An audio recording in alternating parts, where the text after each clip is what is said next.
What? Is that whipped cream? Are you sucking Cheez-It out of a fucking can? I got a pregame for the podcast.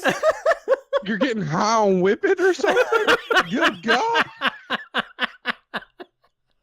I know this is your first time here, Seth, but please don't judge. I go, Every month I've got to do this. all right, let's fucking rock it. Doing whippets? Oh my gosh.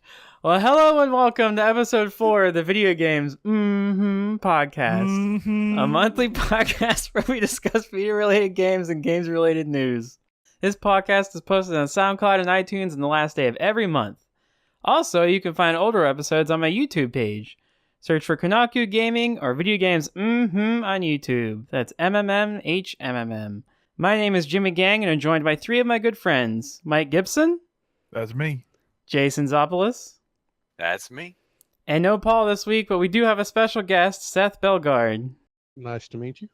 So Seth, before we get into anything here, why don't you tell us a little about yourself? Okay. I mean, I've known Jason for quite some time, and Jimmy, we've known each other for what now? Going on 4 years? About 4 years, yeah. Yeah. I've been playing video games pretty much since I could walk. I'm an extreme Pokemon fan. Well, which came first? Walking or video games? I mean, the way I grew up, my parents were, those parents that are like, video games are going to melt your soul, so don't touch them type people. So okay. I had to get to the walking point to where I could buy my own video games type thing. Wait, I always had to. Were you a child worker? I mean, I started working when I was like 12, so basically. Okay. Wow. Yeah, first job at 12. Yeah, I've been working, like, I always afforded my own consoles. It was like Christmas. Mom, Dad, I want a console for Christmas. Well, that's not what I got for Christmas. So I would buy my own consoles. Just stopped asking for the stuff. And, gotcha. I tend to stray more towards the RPG style games. I like the story. I like the adventure. I like action adventure. Tend to stay away from the first person shooters, things like that. Not really good at them. Not that I don't enjoy them. I always like the co-op of any of the first person shooters. But when it comes to playing PvP style first person shooters, other people are just way better at it than me, and I get shot in the head and don't like it. Gotcha. Okay. Do you have a favorite game of all time? Maybe we can, throw that in there.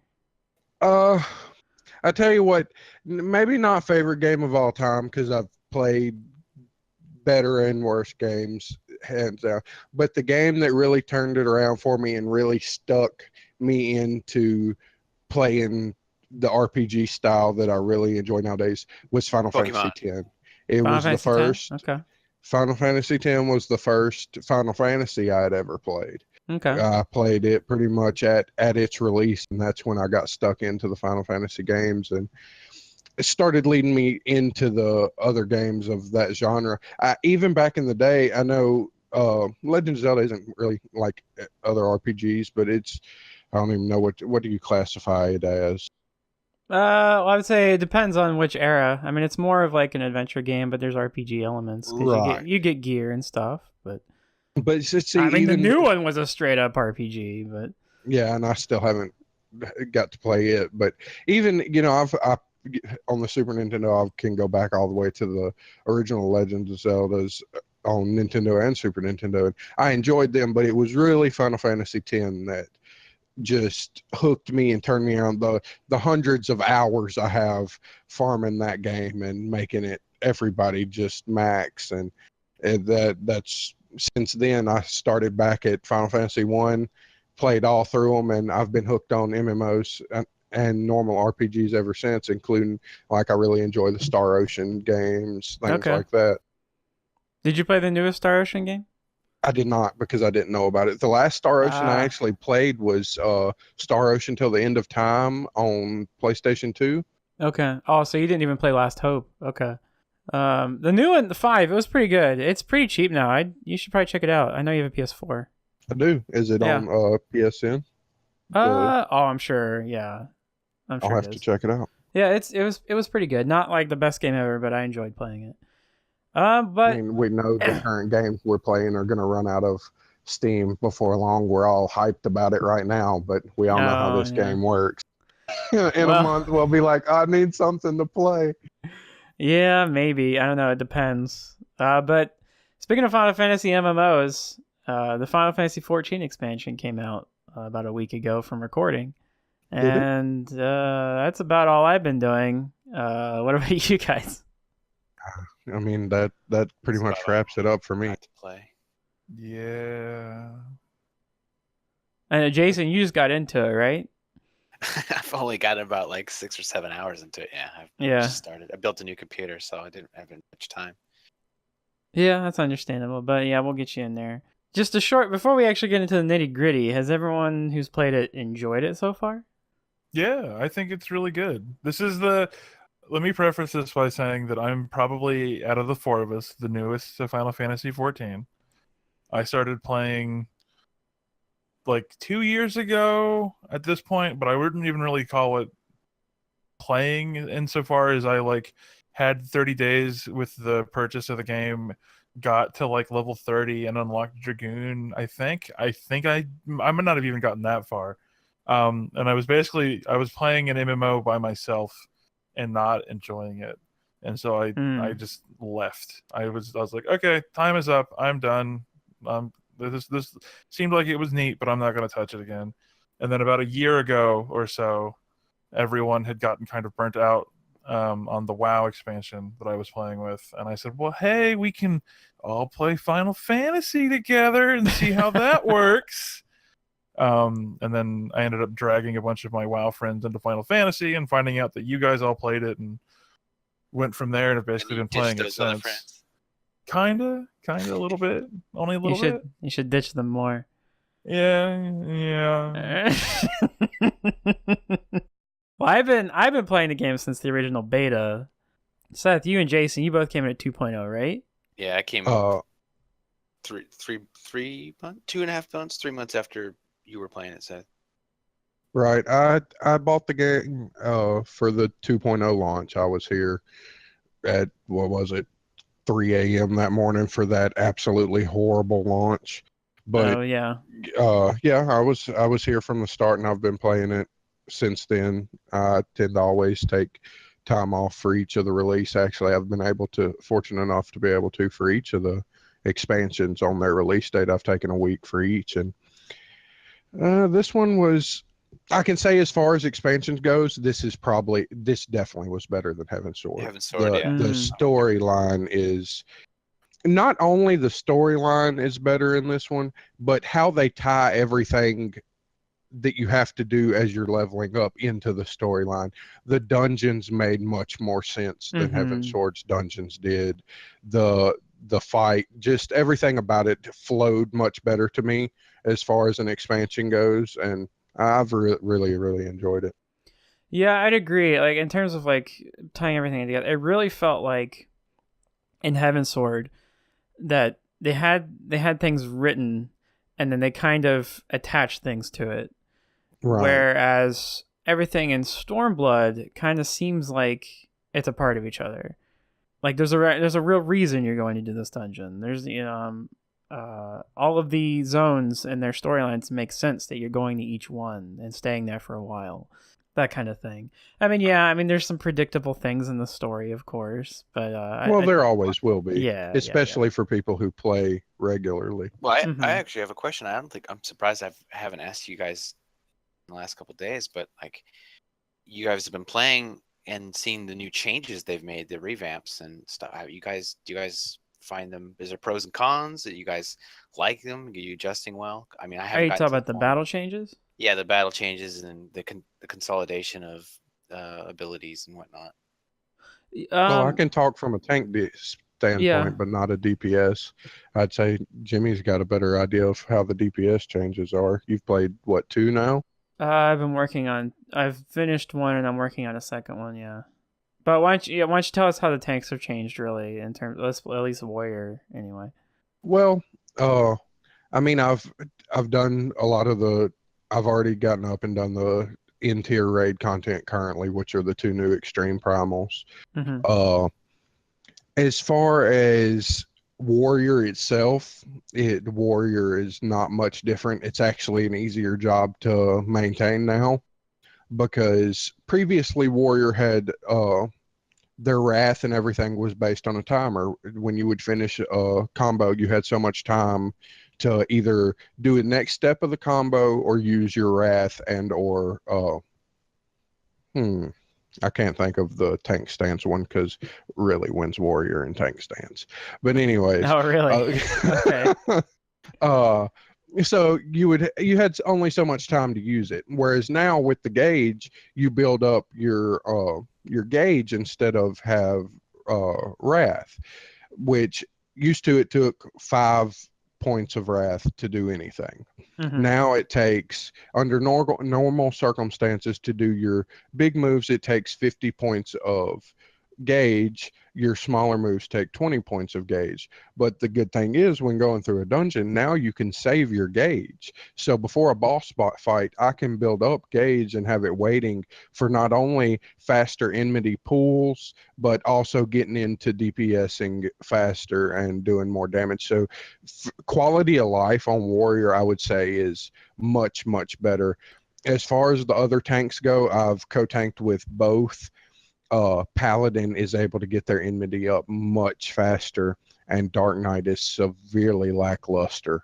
They have they're not able to negate as much damage as Paladin. They don't have as much HP as Warrior. They can't do the DPS Warrior's doing or Paladin is doing. But Dark Knight really got the shaft in this expansion until they start doing a little bit of tweaking, which I mean Dark Knight, I think I said Paladin there.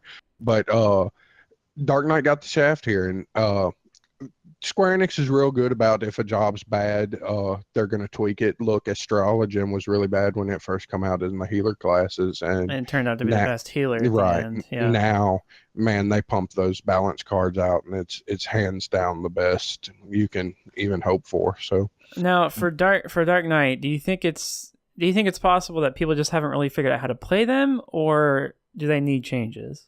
Out of everything, it could easily be that they don't know how to play it, because it's easily the hardest tank to play. I've played all 3 of them at raid.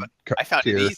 I found it easier than Warrior for me. See, Warrior, I felt, and especially Heavensward was the most difficult tank. I didn't even want to touch it in Heavensward. Well, I mean, I don't know. I don't know. I find Warrior extremely easy, but everybody's mind works different when it comes to grasping jobs. To me, that's me and Jimmy talked the other day. I find tanking to be almost a lackadaisical job. I mean, I can sit there. I don't pay attention a lot of times. I have got up and left my computer and come back and still be alive and still have hate while tanking. And except for not for yesterday. Yeah, except well, not yesterday when you got me killed. Really not paying attention. Yeah, but to me, tanking is an extremely easy job, but I think one of the harder jobs in the game to do your job properly is a melee DPS, because you're all up in everything that's happening, and you have to maintain your rotation without the HP to survive if you mess up. On Warrior, if I mess up, I'm like, okay, I've got an extra 50k HP. I don't care. Yeah, Paladin, I got defense cooldowns. But as a DPS, you're expected to be pushing out that top tier DPS in raid content along with surviving, and to me that is harder for me than tanking is. And that's, so what I'm getting at there is everybody's mind works different as to what they can do, because I've seen healers that just do things that to me I'm like it just doesn't work for me. I can't heal. Yeah, I'm right there with you. The healing thing, I've never been good at it, and I don't understand how people can operate at that high of a level on healing. It's interesting. I played a healer in WoW but I don't think I could play one in Final Fantasy. Yeah, but were you playing DPS healer? Because mostly that's what people do. No, in WoW you're like expected to. So there's a concept that I've learned in the Final Fantasy XIV community called honest healers, which, if you're not familiar, it's a healer who only heals and refuses to ever do any damage. Mm-hmm. In WoW, I don't want to say that that's like the standard or whatever, because it's totally not. Like every class has damage, obviously, otherwise you wouldn't be able to solo anything or whatever. But Right. but it's not like the community doesn't have as big of an expectation that healers will be maximizing their DPS on pulls and stuff or whatever. And so, well, yes, I was playing a healer that was technically I was playing Holy Paladin if you play WoW. Right. Which with this new expansion is like, oh, you're like up in the melee doing melee damage while also healing, except in practice it's not efficient to do that and it's actually way worse and whatever.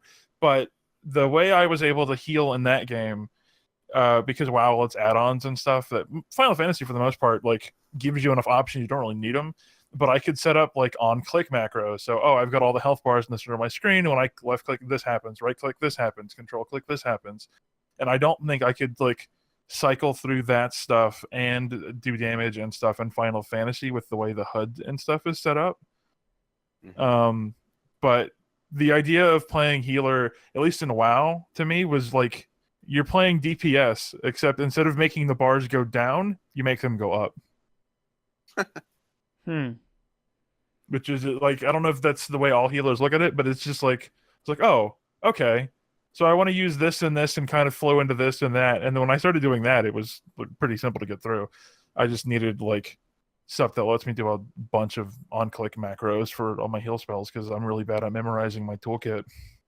The biggest issue I have when I'm healing, especially in Final Fantasy, I really have a hard time maintaining, I guess, targets when healing. And paying attention to like health bars and mechanics is difficult for me personally. Like I could do one or the other. Like, so I mean, I'm able to decently heal in like a dungeon setting. Anything after that, like, no.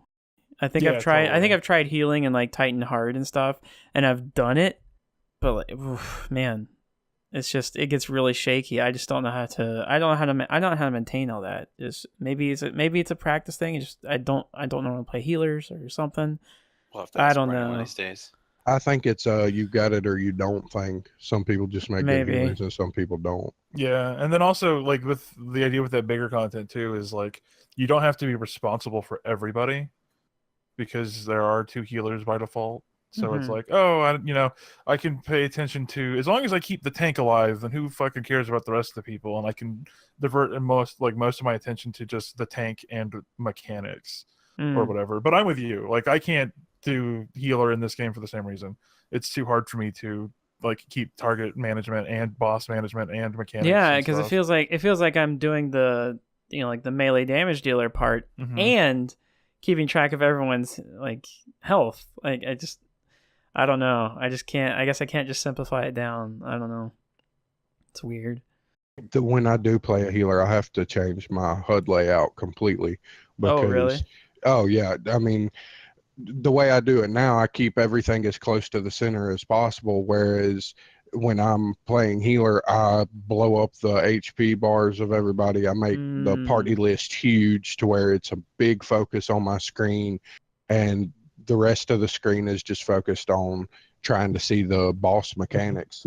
And I really don't know. That's just to keep people alive. I don't know how I would also throw in the DPS part of being a healer. It baffles me. In terms of melee damage changes, I've played Dragoon and I've played Black Mage about halfway through now. Dragoon feels different, but not... I don't like the level 70 gimmick for Dragoons. The thing that is like what the class is now based on. You're talking about building up the bar to get Blood of the Dragon? Building up the bar to get Blood of the Dragon to throw off as many Nostrons as you can before repeating the cycle. I don't like it. Preliminarily, I think I kind of like it. But the issue I have with it is it's very hard to figure out what needs priority. Do I need to prioritize getting that bar full or do I need to prioritize maintaining a balanced damage for the rotation? Because the opener is drastically different if you're doing one or the other. Right. It's probably very similar to how Warrior is now in DPS stance, because Warrior does the same thing you're talking about, building up its bar to where it can do multiple fail cleaves. And everybody bragged about it coming out, saying, oh, you can do 6 fail cleaves now, and that is not the way to go. I mean, Right. to be able to That's keep just your something like, damage oh yeah, buff we up, can do that, but right, it's there's not. so many other abilities, off cooldowns, things like that you should do, instead of just being like, well, I did 6 fail cleaves in a row, eat that. And that what you're talking about there with your Dragoon seems exactly the same thing, about matter of finding that happy medium of where you need to put yourself as far as your cooldowns and everything else, and building that gauge. Well, I've been thinking about it a lot, especially the last couple of days, because I'm doing more content at that level. I'm really leaning. I think the end result is going to be not to prioritize getting to Blood of the Dragon unless there are for in-game content, that is. For dungeons, I think there are certainly several. For doing trash mobs, I think you do want to prioritize getting the Nastran status, Blood of the Dragon, because it dramatically increases your AoE damage. But I think for in-game fights and stuff, I think it's totally going to be prioritizing keeping the buffs where they need to be, make sure everything's on cooldown, instead of trying to get to that Blood of the Dragon status. I think it's not going to be a higher damage overall if you're going for that goal for boss mobs. I think we're going to see that. I mean, I could be wrong. It's just I'm not noticing for single target the added ability of Nastrund adding that much damage to the fight overall, unless it's just a bonus every now and then.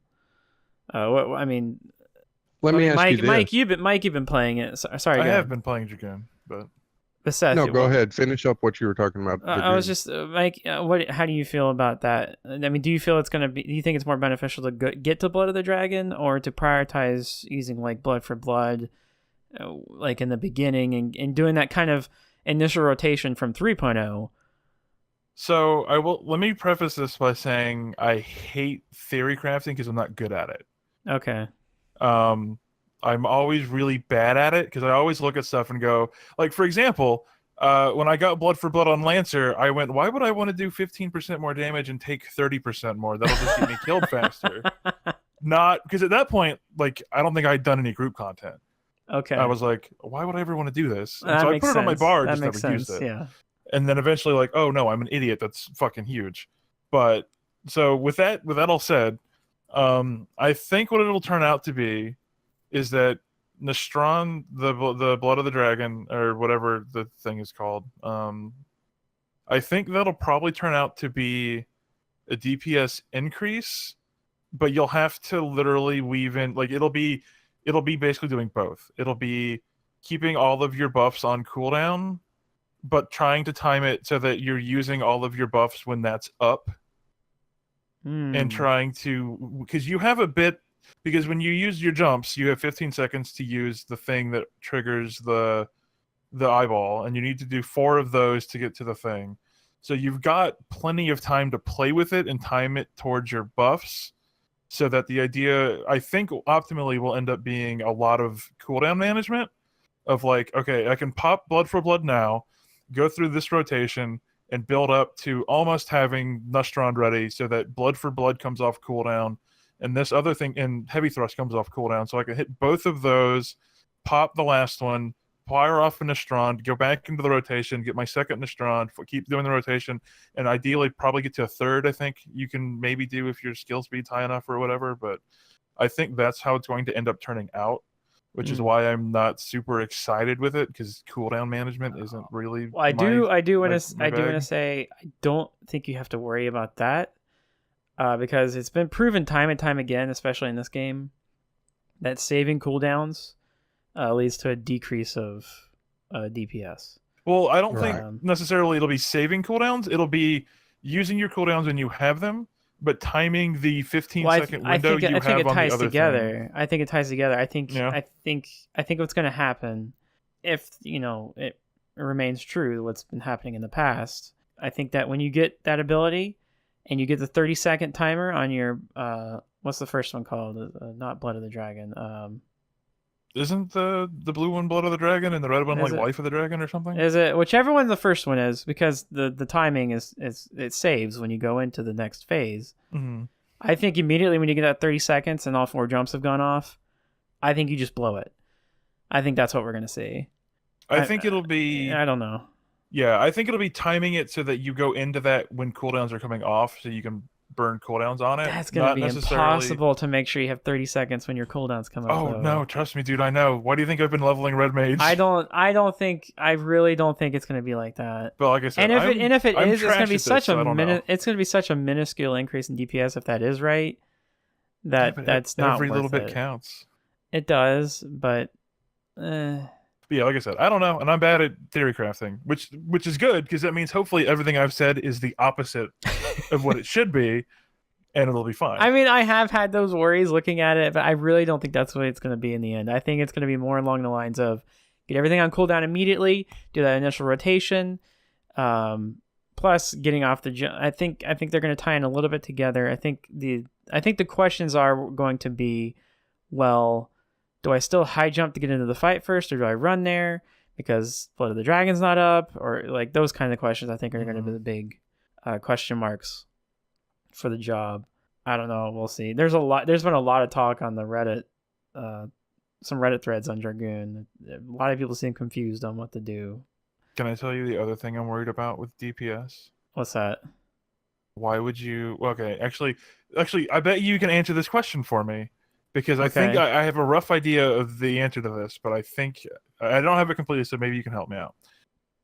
Red Mage has a heal and has a res. The heal is like whatever. Oh, I know where you're going. The res is important in utility, right? I know where you're going with this. My base impression is, why would you want to bring anything else if you have a damage dealer that can res healers? Summoner can res. This has been a thing. Yeah, Summoner can res. But Summoner hasn't had that huge fucking heal that Red Mage has had. Right. Everybody's been super worried about this ever since they announced that. Yeah, but I don't think it's going to be an issue. It's a neat clutch thing to have, but unless Red Mage's DPS is phenomenal, I don't even see it being part of the meta. Like, simply because, like, you should never, when it comes to in-game raid content, nobody ever picks a summoner saying, I want a summoner because they can raise. Like that's not the point. Because if your summoner or your red mage is having to do your healer's job, then your healer needs to be replaced, or you need to figure something else out. So you never need to worry about that type of thing being a big issue in the upcoming meta. Now, I could say as far as red mage, in a dungeon aspect, man, having a good red mage that can take care of things. One of our friends, Brennan, he DC'd on us the other night as a healer, and the other red mage died, and it was just me and the tank in Sumal. We took Tiamat down from 75% to dead, just me and the tank. That's how strong red mage is as a healer and being able to DPS at the same time. So in a dungeon aspect, it's really neat, but you'll never have to worry about that in a raid aspect, because like I said, you never want to say, oh, I want to bring somebody because they can do my healer's job. No, if you bring a job for their benefits of, oh, they can give us raid wide 10% more cures for the party, or 10% damage down, like the new tank's reprisal ability, which that's another thing that hurt darks, by the way, making that a tank cross class ability. Yeah, that was huge, because that was one thing that made Dark Knight step ahead of the other. Right. It had raid utility at that point. Right. Every tank now can pretty frequently put up a buff that reduces damage to the entire raid by 10% by whatever the mob's doing. That used to be Dark Knight only. That was a huge utility. But yeah, as far as the meta goes, it's never you never look for a DPS that can do the extra stuff if you happen to have one, because this game has a meta, but any fight can be cleared with any job setup. I don't care if people say, oh, you've got to have 2 different tanks, 2 different healers, and 4 different DPS to help the limit gauge build. You have to have this tank, this healer, these 4 DPS. You can do this with 2 warriors, 2 white mages, and 4 monks. You can do every fight in the game just like that. It's going to be more difficult, but it can be done. So, no, I don't think the healing or the raising is going to be an issue with red mage. It's just going to be one of those nice perks you've got if a red mage is there and things get hairy. It's just one of the problems with the community in this game is they're very elitist, especially compared to other MMOs. And I think that kind of came over from the Final Fantasy XI crowd a little bit, to be honest. We're on the worst server for that too. We have BG on our server, and they're the originators. BG is gone. I understand that, but from 11, they are the originators of. Everyone followed them. Whatever they did was the correct way, even though I've been doing things different ways for years. Everyone just assumed that's the right way. And we come over to 14, and it's like this is the elite. Group, whatever they do is the correct way. I mean, and those people left and created their own FCs, and so that's where we're still kind of at. I think if you went on other servers, you would see that it's exactly the same.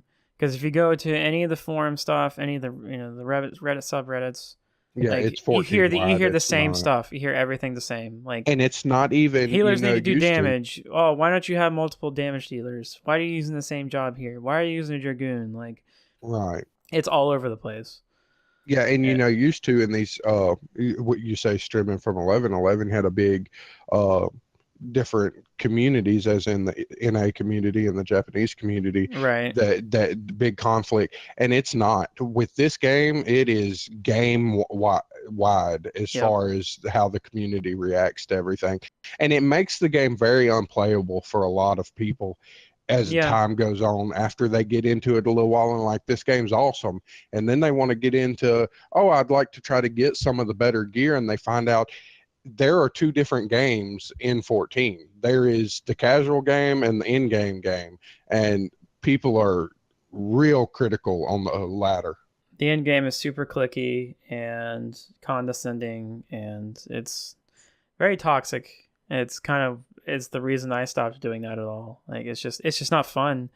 You throw yourself at a fight and people start getting mad at each other, and it's just not fun anymore. There was something else I wanted to ask you about. Something you mentioned earlier. Going back to your warrior bar, the gauge. Do all moves use stuff from that bar, or is there only special moves? It's only special moves. Have you played warrior at all? Not in a long time. Okay. Well, your big moves, your fell cleave, your upheaval, fell cleave, decimation, still cyclone, whatever the one is, the tank stance version of fell cleave that cures you and makes you take less damage for 5 seconds. I have all my hotbars turned off, so I can't see the names of them anymore. It's just muscle memory. But all of those used from the gauge? All of those used from the gauge. Does everything else contribute? Your main rotation is the only thing that contributes. Used to Berserk, all that gave you Wrath. None of that gives Wrath anymore. Only your main rotation. They changed it up to where your DPS rotation gives you normal and puts a 10% damage increase on you, where it used to be it put a slashing resistance on the mob and increased everybody's. Right. That's another thing that really hurt Dark Knight as in the tank meta, because their DPS was increased with their tank off tank being warrior helping them increase their DPS, and now warrior can't help anybody DPS but theirself, and that hurt Dark Knight as well. But no, nothing but your main rotations. Your storms, it's either eye or path. The pink one is strictly for DPS and putting your buff up. The opposite, the green one, gives you extra bar gauge, whereas normal abilities in the combination give you 10. It gives you 20 to help build your gauge faster, and your normal enmity rotation also gives you gauge, but it's 10 per ability. Okay. But I was going to ask, my bar, there is no decrease unless I zone. It stays with me the whole time. The way y'all talked on Dragoon, you'll lose your bar if you don't keep going. Well, so yes, it acts just like before, but it's a lot easier to keep up. So before in 3.0, there was a basically 4-hit rotation when you were in Blood of the Dragon. You would do Blood of the Dragon was a 30-second buff. A 30-second buff. Right. And you would do the 4th move in your normal hit rotation. There was 2 different ones depending if you're putting in the damage one or the DOT one. Mm-hmm. But the 4th move would add 10 seconds or 15 seconds? I think it was 10. Okay, so it hasn't changed. Yeah, I think it would add 10 seconds to Blood of the Dragon. Now, if you weren't constantly keeping up your rotation, could be difficult to handle, right. Especially if there's a lot of mechanics going on. The boss moves or becomes invincible for 10 seconds. It becomes very, very difficult to manage and keep the buff up. Because at that point, if you lose it, you lose Gear Skogul, which is a pretty big DPS increase. So and what they did, basically Dragoon for Heavensward, was managing your buff so that you could keep doing your Gear Skoguls. Yep, doing the regular rotation and keeping the buff up. That was all it. And then you would have an extra off cooldown mood if you did that. What they did in 4.0 is kind of interesting. So instead of 4 hits on the 1-hit rotation, it's now 5. So you do the 4-hit that you would normally do, and they add the other move that would be with the other rotation at the very end of it, and it does additional damage. It's kind of cool. Right, I really that like part that of it. I really like. It's awesome. Especially because in 3.0, the move you got for that was random. You'd either get the hit from the back or hit from the flank. Oh yeah, that's the best part of it. Now they are set. So if you're doing this, if you're doing the damage combo, it's always from the back or the flank, and if you're doing the dot combo, it's always from the back. And then when you level up enough, you get to do the other one too for extra damage. Yep, it's the same one every time. If you're doing like the certain rotation goes into the same move every time, right. So you don't have to pay attention to which one comes up. But because you get to do both, you're still doing the dancing around the thing to get bonuses on your attacks. Right, but there's the sweet spot where you just have to move a hair if you do it right. Right, but you're still moving. You're still moving. The intent is still there. What they've done with the gauge is basically a big timer. For the dot. It's a big timer for Blood of the Dragon. Just take the buff and then blow it up. Yeah, but adding that second move with the 5th hit. Both of those hits, the 4th and 5th hit, both add 10 seconds to Blood of the Dragon now. Oh, right. I was just about ready to ask you whether the 4th or the 5th hit. It's incredibly easy to keep Blood of the Dragon up now. And they shorten the timer. Oh, sorry, go ahead. Blood of the Dragon will come off cooldown and add 15 seconds again. So if you're if you fucked up part of your rotation for whatever reason and you've got 3 seconds left, but you've got the other part of the bar built up a little bit, you can still pop it if it's off cooldown and jump back up to 15 seconds. If you go into Life of the Dragon or the second one, that'll fuck it up. It will erase it. But it'll keep the amount of jumps you've had. Mm-hmm. And it makes the bar 15 seconds flat again. Yeah, it's super easy really to nice. keep that up. It's really nice. What was some of their stuff? So instead of doing Gear Skoguls, whenever you can, it's kind of changed a little bit. That goes. What's that? To save it for the end? Or no, this kind of goes into the discussion we were having earlier about when to use your certain stuff. Moves. Because if you use your Skogul wrong, you could be fucked with going into that second, that basically Dragoon super mode. For 30 seconds or however long, because using Gear Skogul when the bar is filled puts you into the super mode and changes Gear Skogul into a new move called Nastrund, which is basically super Gear Skogul. NASCAR? I love NASCAR. Vroom, vroom. Want to go left? The problem with Dragoon, I don't know. I don't know if it's a problem or overcomplication. So this was another discussion I wanted to have with the battle system. They've claimed that jobs are easier now for everyone to play for in-game content. They wanted to make the game more accessible to people who couldn't keep up with rotations. Dragoon is 10 times more complicated than it was before. Yeah. Granted, I think it's more fun to play because of what they've done. Like, there's a lot more off cooldown abilities to hit and such, and it's really cool to see all that going off. But in terms of complexity and like maintaining the maximum amount of damage you can do, it is a lot more complicated than before. Okay, but how hard would it be for a person like in 3.0?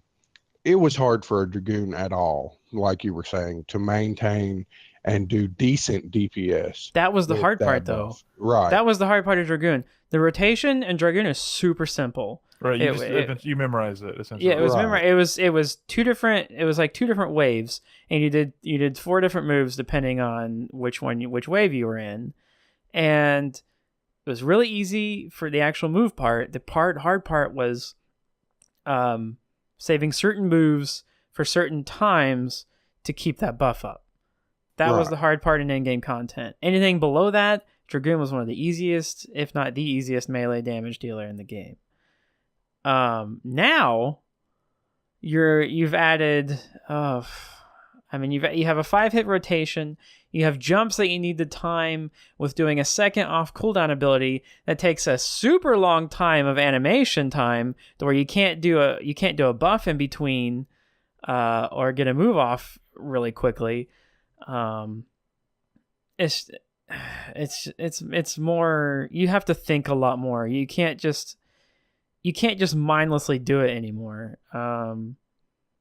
And I think it's gonna turn out to be one of the harder jobs in this game for end game content with these changes. I could be wrong because I haven't played Monk and Samurai, but in terms of my experience so far, I think for end game content, I want to say I might do Black Mage because it's easier, but like I don't have more fun with Dragoon. But speaking of Black Mage, I have played the 65. So far, the only thing different in Black Mage is it can do more Fire Floors. It's very much, not much has changed since 3.0. There's the Thunder changes that they made, which are super nice. They gave an AoE Thunder move. So you don't have to cast Thunder and everything, which you wouldn't want to anyway, because it would take way too much time. So it does put the dot on every mob it puts touches? the dot on every mob. That's nice. And each of them would count towards proccing. So that's really nice. And you can proc the AoE move. That does sound really nice. Exactly. I haven't messed with Black Mage since, I played it in 3.0, but not to a AoE Thunder is super cool.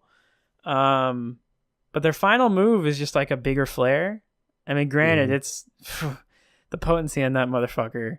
I think it's like 650, but there's nothing's not much has changed there besides just adding some quality of life things. I haven't played Red Mage much, so I don't really know too much about how, in terms of how they compare to each other. I will say that Red Mages have either kept up with me on the hate bar, or been slightly below me in dungeons. I don't know if maybe the good ones were using hate mitigation and being above me or not, because I haven't been running a parse. But Red Mage has to use their hate mitigation. I have Red Mage at 67 now. Okay. And, all casters got it's basically what White Mage had as Veil. Basically it's refresh plus they have two different hate mitigation tools now. Right. But the big one I use on Red Mage is that one that's like Veil, because I do run into MP problems because nothing in their rotation like Black Mage helps get their MP back up. Oh, right. I didn't So even think about that. they're a dead mana pool. They have to be able to refresh theirs. So yeah, the hate thing is going to be. Is that the only tool they have for refresh? It's the only one I use. I won't say because I haven't got to 70 and really min-maxed it yet. It's the only Okay. one I'm using now, so I won't say for sure it's the only one. I think it's only that, and then like hoping someone else uses that thing where they give you some of their mana or Right. whatever. And I Now- also have that pooled to have the versatility of being able to do that because, I mean, I think personally that is a tool that every caster should have. If you have MP and can pull that move, you should pull it when it comes to raid content because your healers. That's going to be really annoying. Oh, yeah, it is, but Jimmy. especially a black mage because they are a never-ending supply of mana that can replenish. Well, the black mage is anybody. going to be used as a fucking power battery. Because They are 20% of their mana. I was gonna say, you want to talk about annoying? I played Druid in Vanilla WoW, where the only reason you ever took a Druid to a raid was because they could give your healers mana. Well, if you want to talk annoying, if you played Monk in Final Fantasy XI, you got thrown into a raid fight just to throw one move and then kicked out. But yeah, I mean, if you could get kicked out, that's what they would have done with Druids, because it was literally like, okay, you stand here, and the only button you're ever gonna press is this thing that costs you in-game money to cast, so that our healers can heal the people actually playing. It cost in-game money to cast. Yes, because you had to. Oh, it had a regent or whatever? It had a regent acquired, a regent or... to it, and so you had to buy the regent to use it, and then Wow. you were literally just mana batteries, and then because of the way the community would give out loot, you would never get any loot because you never that's contributed. Horrible. Oh, it was so bad. Jimmy, were you making reference to Monk Chi Blast? Yeah. Yeah, how they would be brought in to days. fight the big bads. No, they had to wear. Yeah, they had to wear all. Was it all mind gear? All mind gear, yeah.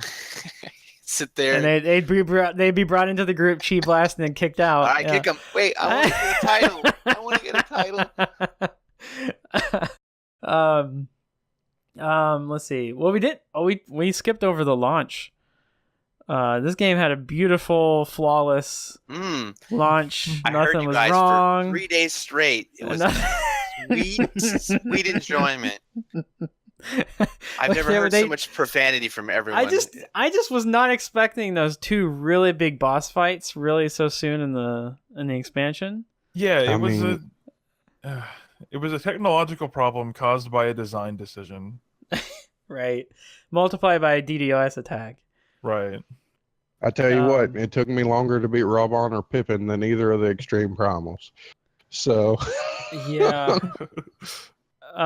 So in the launch of this game, they made a design decision based on the stress test of the early access. So, well, let me preface. Early access, they've basically treated as the beta for this expansion. They were really not prepared for the amount of people coming back to this game. People started playing. The instance servers on each server started crashing because way too many people were getting in there than they expected. Now, they decided, while they were trying to fix the issue, that they would limit the amount of people into the instance zones to a very minuscule amount.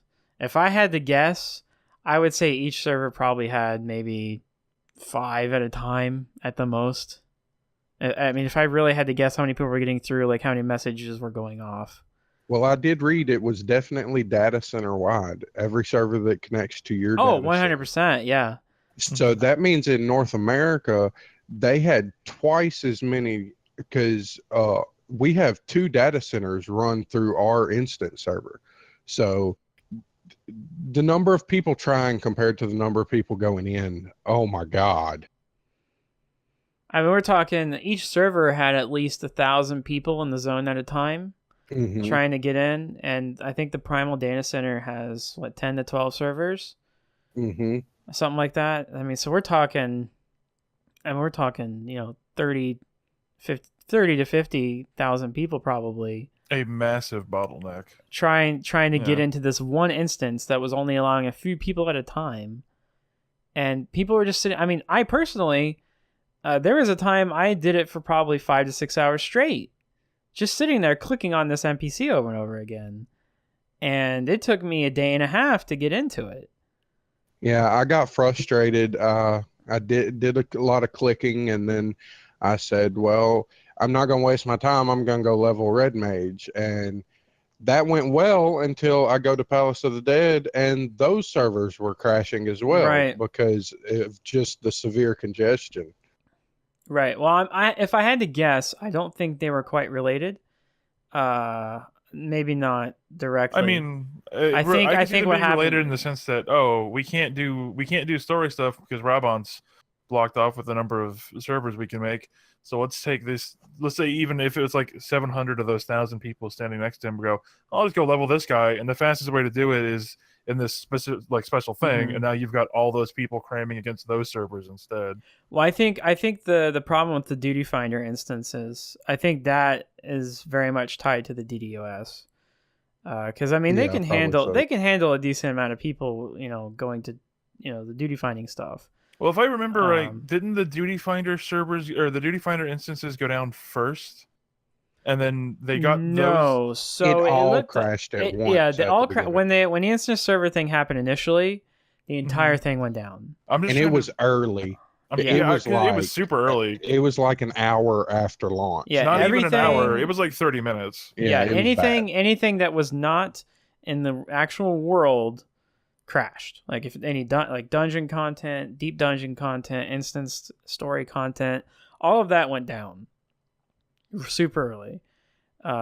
Then they realized I'm taking some liberties with what happened. I'm guessing everyone going into the instance content would have crashed all that, and that's why they had to limit people in there until they could figure out what was going wrong. Then the DDoS and everyone started moving over to the duty finding stuff. That went down, and it was just a complete clusterfuck of just nobody being able to do anything in the game really, except do fucking fates, and that's boring. Yeah, it was definitely, like I said, I've done all 3 launches, and man, 2.0 was bad. But as far as early access, I would say this was the worst early access. I've Stormblood done. went on without a fucking hitch. You mean Heaven's Sword? Yeah, Heaven's Sword. Sorry, Yes, that yes. was completely fine. I Right. was really surprised by this because I think they might have even had more players come in to Heaven's Sword. But dude, the way, if anybody when it comes to an MMO and a launch, man, them getting it perfect on release day is like them winning the lottery. Anybody who expects it to come in and be, everything Well- should work perfectly, just guys, don't go with those expectations because you're going to get disappointed. If it doesn't happen, like Heaven's Sword was such a smooth release, great, but don't go in looking for that. Well, I've told you before. I did not expect this Right. thing to be perfect. I didn't expect the game to not be playable for the first 3 days. Yeah. That was a bit much. I mean, to be fair though, they kept the servers up so you could level Red Mage and Samurai and that other stuff, right? Like, Right. if they hadn't not in, designed it, not in a well, duty. not in duty. Well, even then, like those servers came back up pretty quickly. Because I know plenty of people who went from. Well, they kept going down. Right. Well, yeah, but you could fight through it, right? Like, Right. No. I know. Well, I know plenty of people. Like, I know a couple people who got Red Mage to 60 before they fixed Raubon.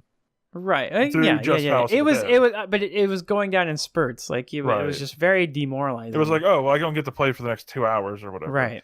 But they kept the servers up. I think if there's one takeaway they should have from this, it's that you shouldn't put 2 very long solo instances in like the first 15 minutes of your expansion before you get to the new city and open up all the stuff. Like, imagine how different that would have been if you like got to the hub and opened up hunts and all this other stuff, and then it was like, oh well, I can't do the story, but I could go off and do this, or I can't do the story, but I can do this cool jumping puzzle they added in the world here, or that other stuff, right? It's just a poor A design big choice. bottleneck should be behind the first dungeon. If Mhm. they have something that they're going to expect like this, they need to at least let people get to that first dungeon so they have something they can do that's new content, even if it's doing it more than once. But like we were saying, with especially the North America data centers, I've heard that some of the other ones didn't have as much of a duty finder issue as we did, but it didn't matter. Even if they would have taken place after the first duty dungeon, I mean, it wouldn't have mattered because we couldn't have done the duty finder either. Well, here's my 2 cents on all that. Like, I don't think the problem with the instance zones was the amount of people going in. I think there was something wrong. Oh no, I agree with with the you. instances that were causing this issue. But that being said, if you look at the entire story, it's not really that they put one early. There is an instance like every 2 quests or so. That's just how they do their stuff. So I mean, putting it later before wouldn't really work because that's kind of how they tell their story. Right. And I agree with you that I think there was definitely something wrong because come to find out, I was reading on some Reddit posts and things like that. There are many times that people were getting into the instance. I myself found out I got into the instance twice, and it happened during a DC. I would instantly get kicked out, but those times that you instantly got kicked out, if friends would look at you on the friends list, you were in that instance. So something in the instance was causing not only a congestion issue, but also a disconnect issue with the game rendering that instance. Well, I think every time you clicked on them, you were actually in there. It's just for a brief moment. It's just there's an error and it kicks you out if there's no room to start it. Well, So I don't think that click was on the him, thing. it would put you in when someone would look at your free company list or something, until you actually teleport in, it has your name with a viewing cutscene symbol next to it. Whereas once you actually got in, it would change your zone and put you in the duty symbol. So that's what was happening. I checked you one time when you got DC'd and you were in you were in the duty, but you got DC'd and come back to standing next to Pippin. I see. So I agree with you. I believe there was something bad file, something wrong with both of those instances that they had to get fixed. Well, it was any instance content because people were getting past, and I think there was some slight issues with the ones later. Yeah, but there wasn't the same amount of people, so people were able to get through it pretty quickly. Although there was that other issue too, because if you managed to get past both Raubon and Pippin, the 2 big roadblocks, eventually you made your way to that first primal fight, where if you weren't careful, your character got completely locked away in a horrible hellland where you needed a GM to save you. Yeah, and did y'all hear how easy it was? Like it was based on emote. For anybody who didn't know, that it was based on if you were doing an emote. Certain emotes. Emotes. It's the emotes that stay static, like sitting or dancing. Because they added a new system in place to where if you're doing those emotes when you go somewhere or log out, you're still doing them when you come back. Right. And anybody that was underwater could not be doing that. And at the end of that fight, you come out underwater. So it was messing up the characters. Right. It was even the the new emote where you can float on the water or float upside down on the water. Yeah. Those emotes were also locking people out. And it's that I don't see how somebody didn't think, we should probably check that. Well, that seems like an easy oversight, to be honest. Like, I was really surprised when they found out that was that. Because that's not how many people are emoting before they go into a instance? I've sat in DPS queues where I will slash sit on a bench in Limsa and just chat. Yeah. That was just never something I do. That was the standard in 11 while you're casting to do emotes, your macros. Something. Oh no! Well, not while casting. I mean, while like the emotes, like while waiting to do a dungeon, stuff like that. I don't know. People get bored. I guess. Especially DPS.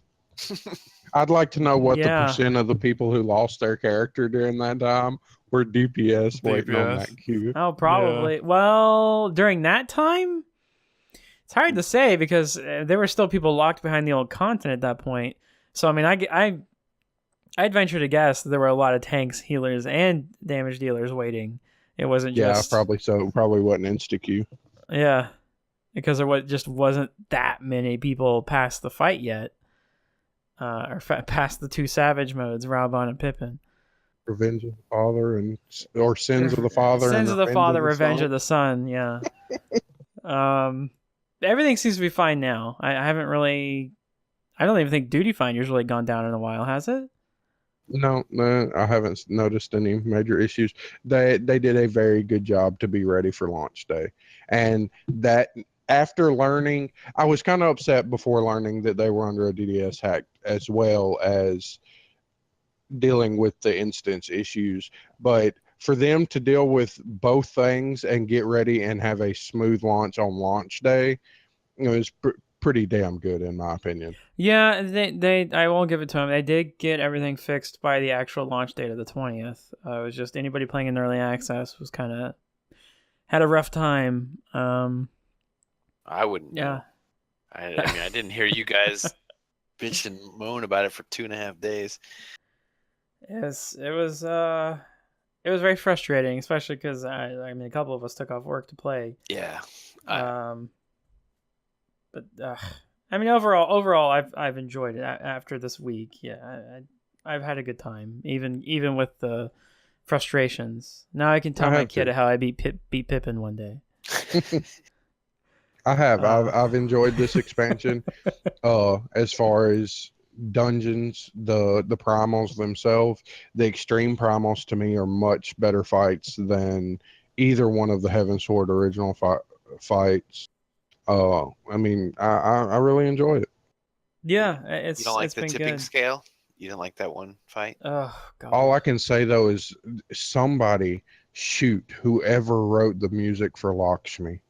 Oh my God! I love that song. No, Wait, which one? Yeah, Which one? That's so good. yeah. Wait till you go in there and they're farming her over and over again. Which one's Lakshmi? The pink woman. The Give second into one, the the hunger, snake give into god. desire. Yeah. Is it Snake worse God? than Okay. back, forth? That music's better than the first one. Oh no, that's the best song in the game. Wait till you do it over and over again. Back, you will hate back it. and forth. I listen to that music when I do other dungeons. It's bad. Jeez. I don't know. It doesn't beat Papaya though. Papaya. That's not bad at all. I would That's the rather best listen one. to that than Lakshmi. Papaya's song is fucking great. Although I do love the part of the Lakshmi fight where she basically says, "Come get in my boobs." No spoilers. No Coke spoilers. you or God. something like that. it's getting to my bosom is what she says. Yeah. I think. She says, "Get in my belly." I know. Oh. So in terms of 4.0 moving into future patches, 4.1, 4.2, we already know that what is it? Is it even number patches are getting 2 dungeons or odd numbers? Yes, Oh, it is yeah. one of those. Yes. Well, I anyway, agree. yeah. So Odd I can't numbers remember are which getting one. Odd numbers are getting one? Right, even are Okay. getting So compared to the past, so in 2.0, all the patches got 3 dungeons. Ooh. In 3.0, all the patches got 2 dungeons. Mm. Now they're moving to a system where odd number patches are getting 1 dungeon and even number patches are getting 2 dungeons. But supposedly, the odd number patches that are only getting 1 dungeon are getting some kind of new content every time. They haven't Right. made any suggestions to what that might be. I guess one of them is probably Blitzball, unfortunately. Can I guess one? Sure. A new Palace of the Dead. Oh What- yeah, we know We're gonna about get that. another 200 floors. We're getting probably. another deepest dungeon. Yeah, we are doing that. Another one will be the addition to the new Aquapolis. I don't know if you've ever done that, Jimmy, where you go inside after you do maps. Oh no, I've never done that. Oh, we've got to we're going to do that tonight. I But, didn't even know. Didn't even know that was a fucking thing. After you finish a map, a giant portal pops up and you go into this What? instant. Oh yeah, you go in there and you have to go through floors, guess How- the right doors. How have we not taken And that? if you can go all the way to the end and the treasure increases each floor you go down. What are you Oh dude, talking it's a about? lot of fun. I had no idea this was a thing. Can This I- sounds like some this sounds like some Final Fantasy XI bullshit. We're going through Ravenous Maws. No, this is fun. I promise. We'll No, take it's you fun. later. And Hold on, can I ask Okay. you another Like a- question? Mhm. What does doing maps mean? I've never done maps. If No. if you can gather maps in 4.0 in 3.0, I think the highest map was a dragon skin. Jason, is that right? I think that's right. Dragon Yeah. Skin, So Wyvern Skin. you would pop your map and it's a usable item. You pop it and it gives you a cutout piece of one of the region's maps, and you have to look at that, compare it to the actual map, and find out where to go. You go there and do a ability on your action bar called dig, and you find the treasure. You click on the treasure, you fight the mobs, you get the treasure. I'll show And- you where the treasure's hidden. Oh, I love your treasure. But as Just soon the tip. as soon as you click the treasure chest, with once they added the Aquapolis, was a portal could or could not appear, and you'd go in and you could there when it originally came out, there was a lot of money could be made in it. Right. Minions, gear, Trees. materia, trees. There's a lot of stuff in it that you could make. And man, it's really fun. We'll have to take both of y'all to do maps. And there's a big game show at the end to see if you got the right door or not. Right. Oh You picked it. God. Always you'll take see. another door. That's I learned But yes, that's gonna be they're releasing a new set of that to go I after actually like the new those. map. You could do them with I do. Yeah. That's cool. Neat. All right. Well, I guess we have 3 ideas of what they're gonna do with it. I do have one I question. don't. Well, I don't know. They've mentioned that these things are new things. Like that's the thing.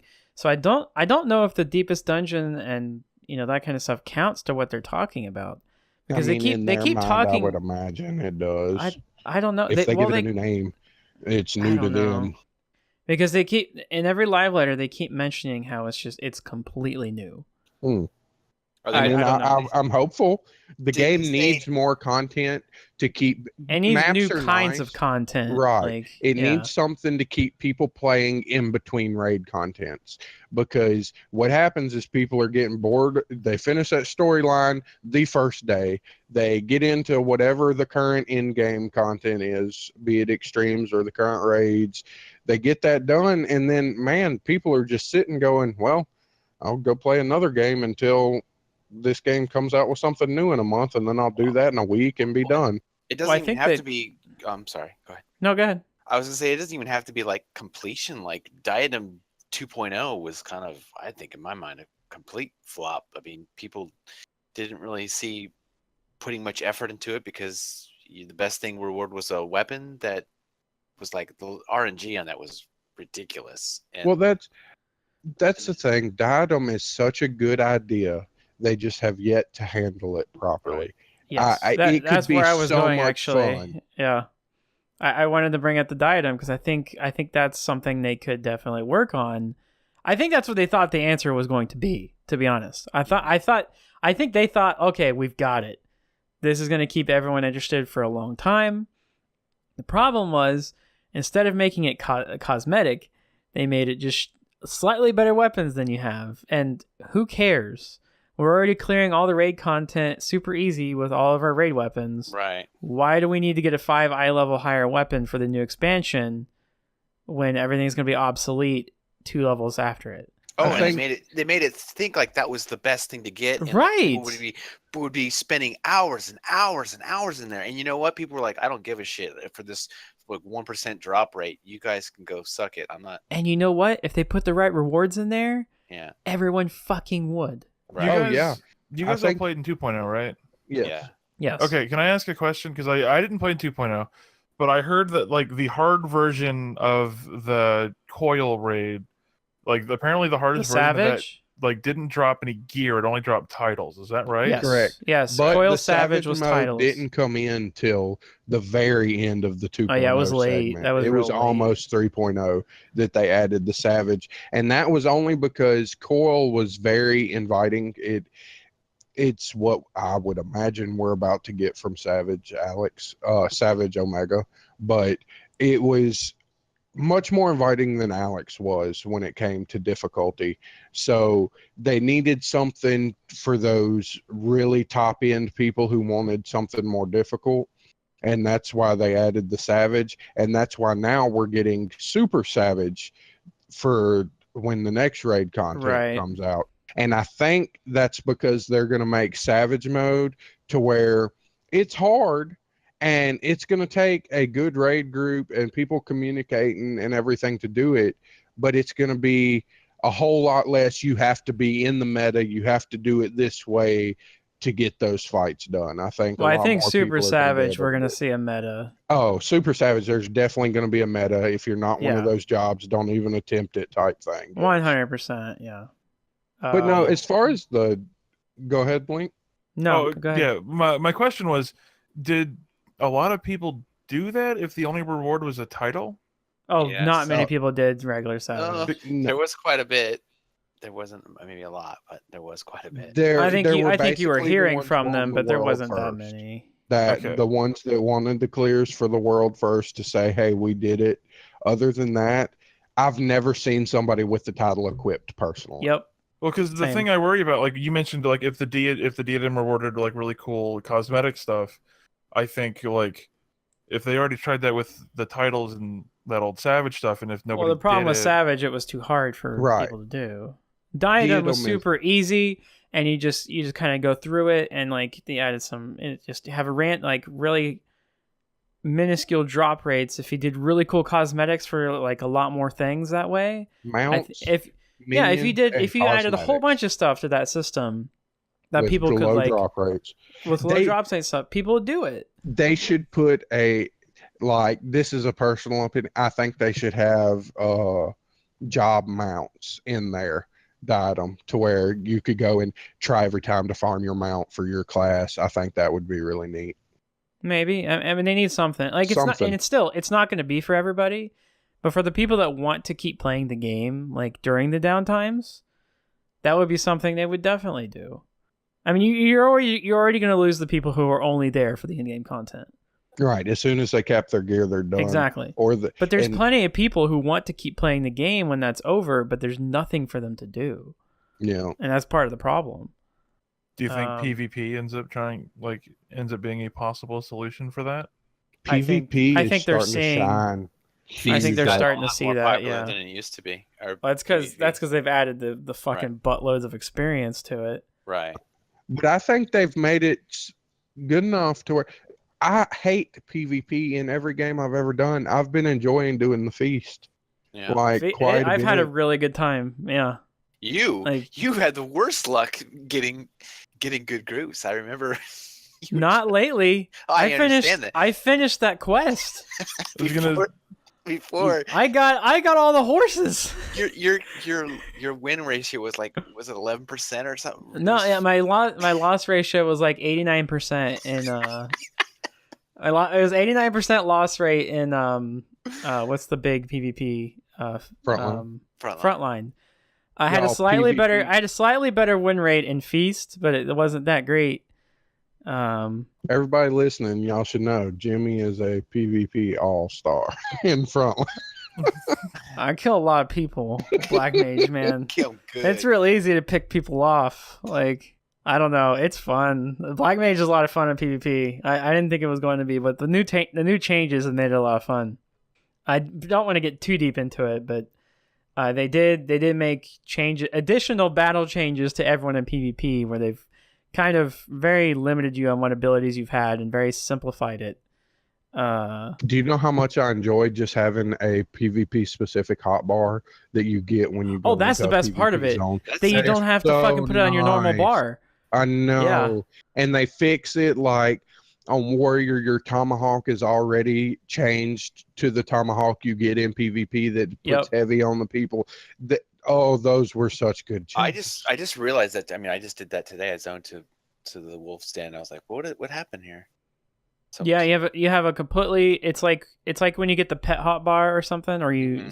Yeah, it flips it when you're in PvP area, and it's a completely different bar. So you don't have to worry about messing up your regular bars anymore. I was told from Loco, don't erase those. Don't get rid of them. When you can add to it, but just don't make sure you don't get rid of them.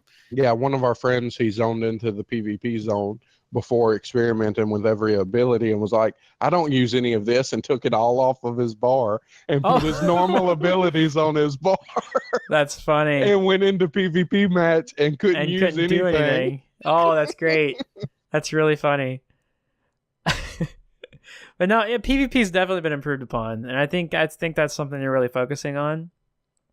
Just based on how they've been talking about it, I think they really want it to be like a competitive esport, which is weird. They have the producers themselves have mentioned that they want it to be an esport. There's no way that's gonna happen.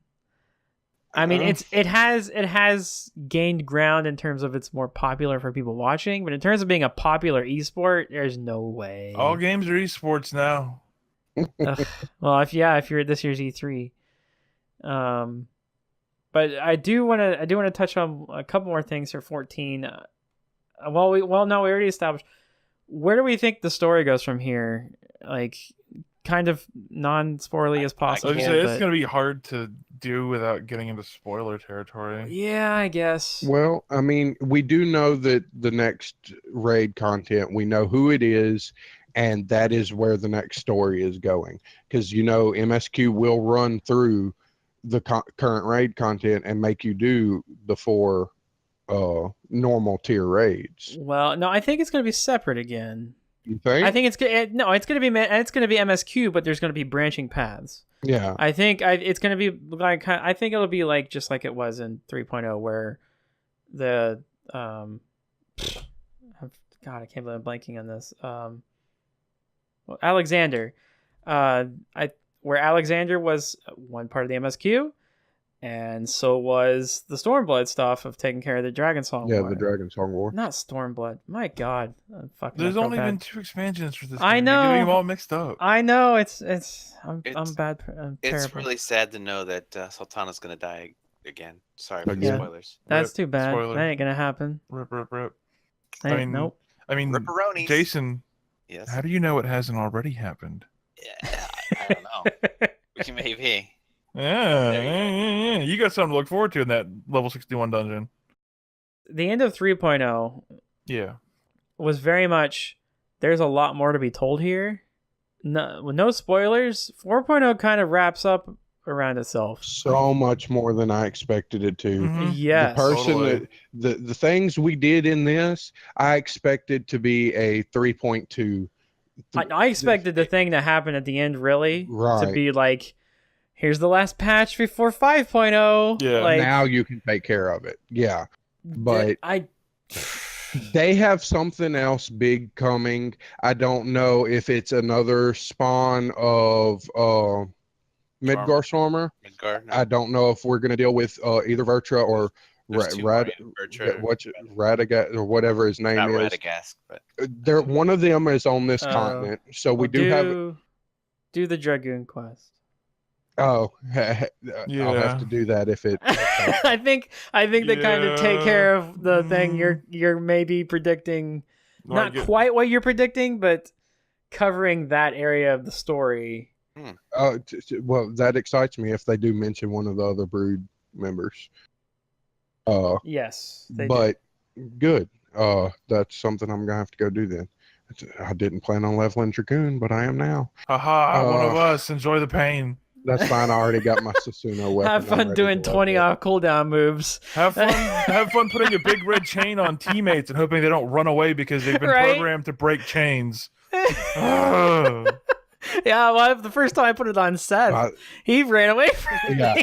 By the way, Square Enix, if one of your guys listens to this, you need to change what that looks like. Our minds tell us to break because it's a bright red chain. Right. Can I just say that chain says you're dying if you don't do something about this. Every time we did that, because we did that last fight last night with most of us here, and every time we would do that fight, at one point, Seth, you would go, big damage on me. Oh, look, someone's standing in it again. That was probably me because I had just chained you and didn't want to break my chain. Look at this idiot. He's standing next to me, Nice. standing in the business. Well, I've been forcing Seth to stand in the middle of the mob. Yeah, I've gotten used So that to we can Yeah. keep when the I see chain. to keep the chain. Keep the When I see chain. the Yeah, bugs oh my come up god, with when mobs Jimmy, are too big I for me to run to the chain a mob. tank. Yeah. Well, I'm gonna have to show you. I made two different macros. Mm-hmm. Basically, the first macro always chains the tank, and the second macro chained the first damage dealer in the list.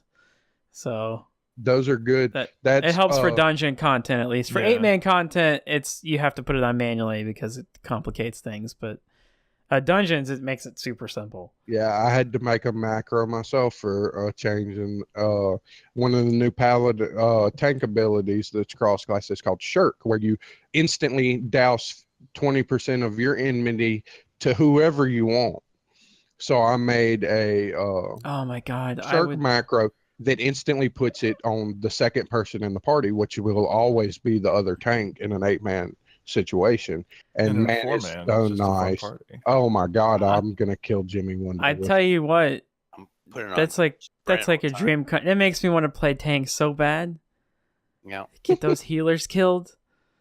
Oh my god! It's like Oh. healers got that ability that lets them Oof. like pull party members to them or whatever, right? Like I haven't seen anyone do that yet. So I got it happen to me in PvP. That's the only place I've seen it done. I've heard I've heard yeah. people be like, yeah. oh, healers will just run forward, aggro a bunch of shit, and then just pull the tank to them to fight mobs for them. Wait, And Oh, that's like- fucking great. Link, is this like the cleric? Yes, same thing from WoW. Mhm. Yep, almost identical. I think it's a white mage only ability.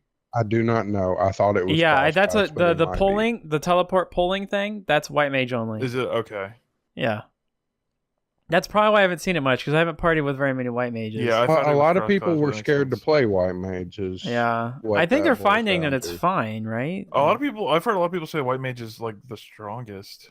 See, that's what I thought was going to be happening from the changes I saw initially. Heal wise is probably always will be the strongest. Heal wise, it's a fucking beast. I think people were upset that it wasn't going to have as much damage potential as the other two still. I mean, which is still the fucking most ridiculous thing about this game is making the importance they put on healing damage. Well, Right. getting to that, I do have one point. I mean, doing both extreme primals, the most what word do I want to use here? Healing friendly? No, DPS friendly. Like Oh. there were not DPS checks in either fight. Really? We killed Lakshmi with like 23 deaths, and we did not enrage her one time. So was I right that they're healing fights? Mm, Definitely that first one, right?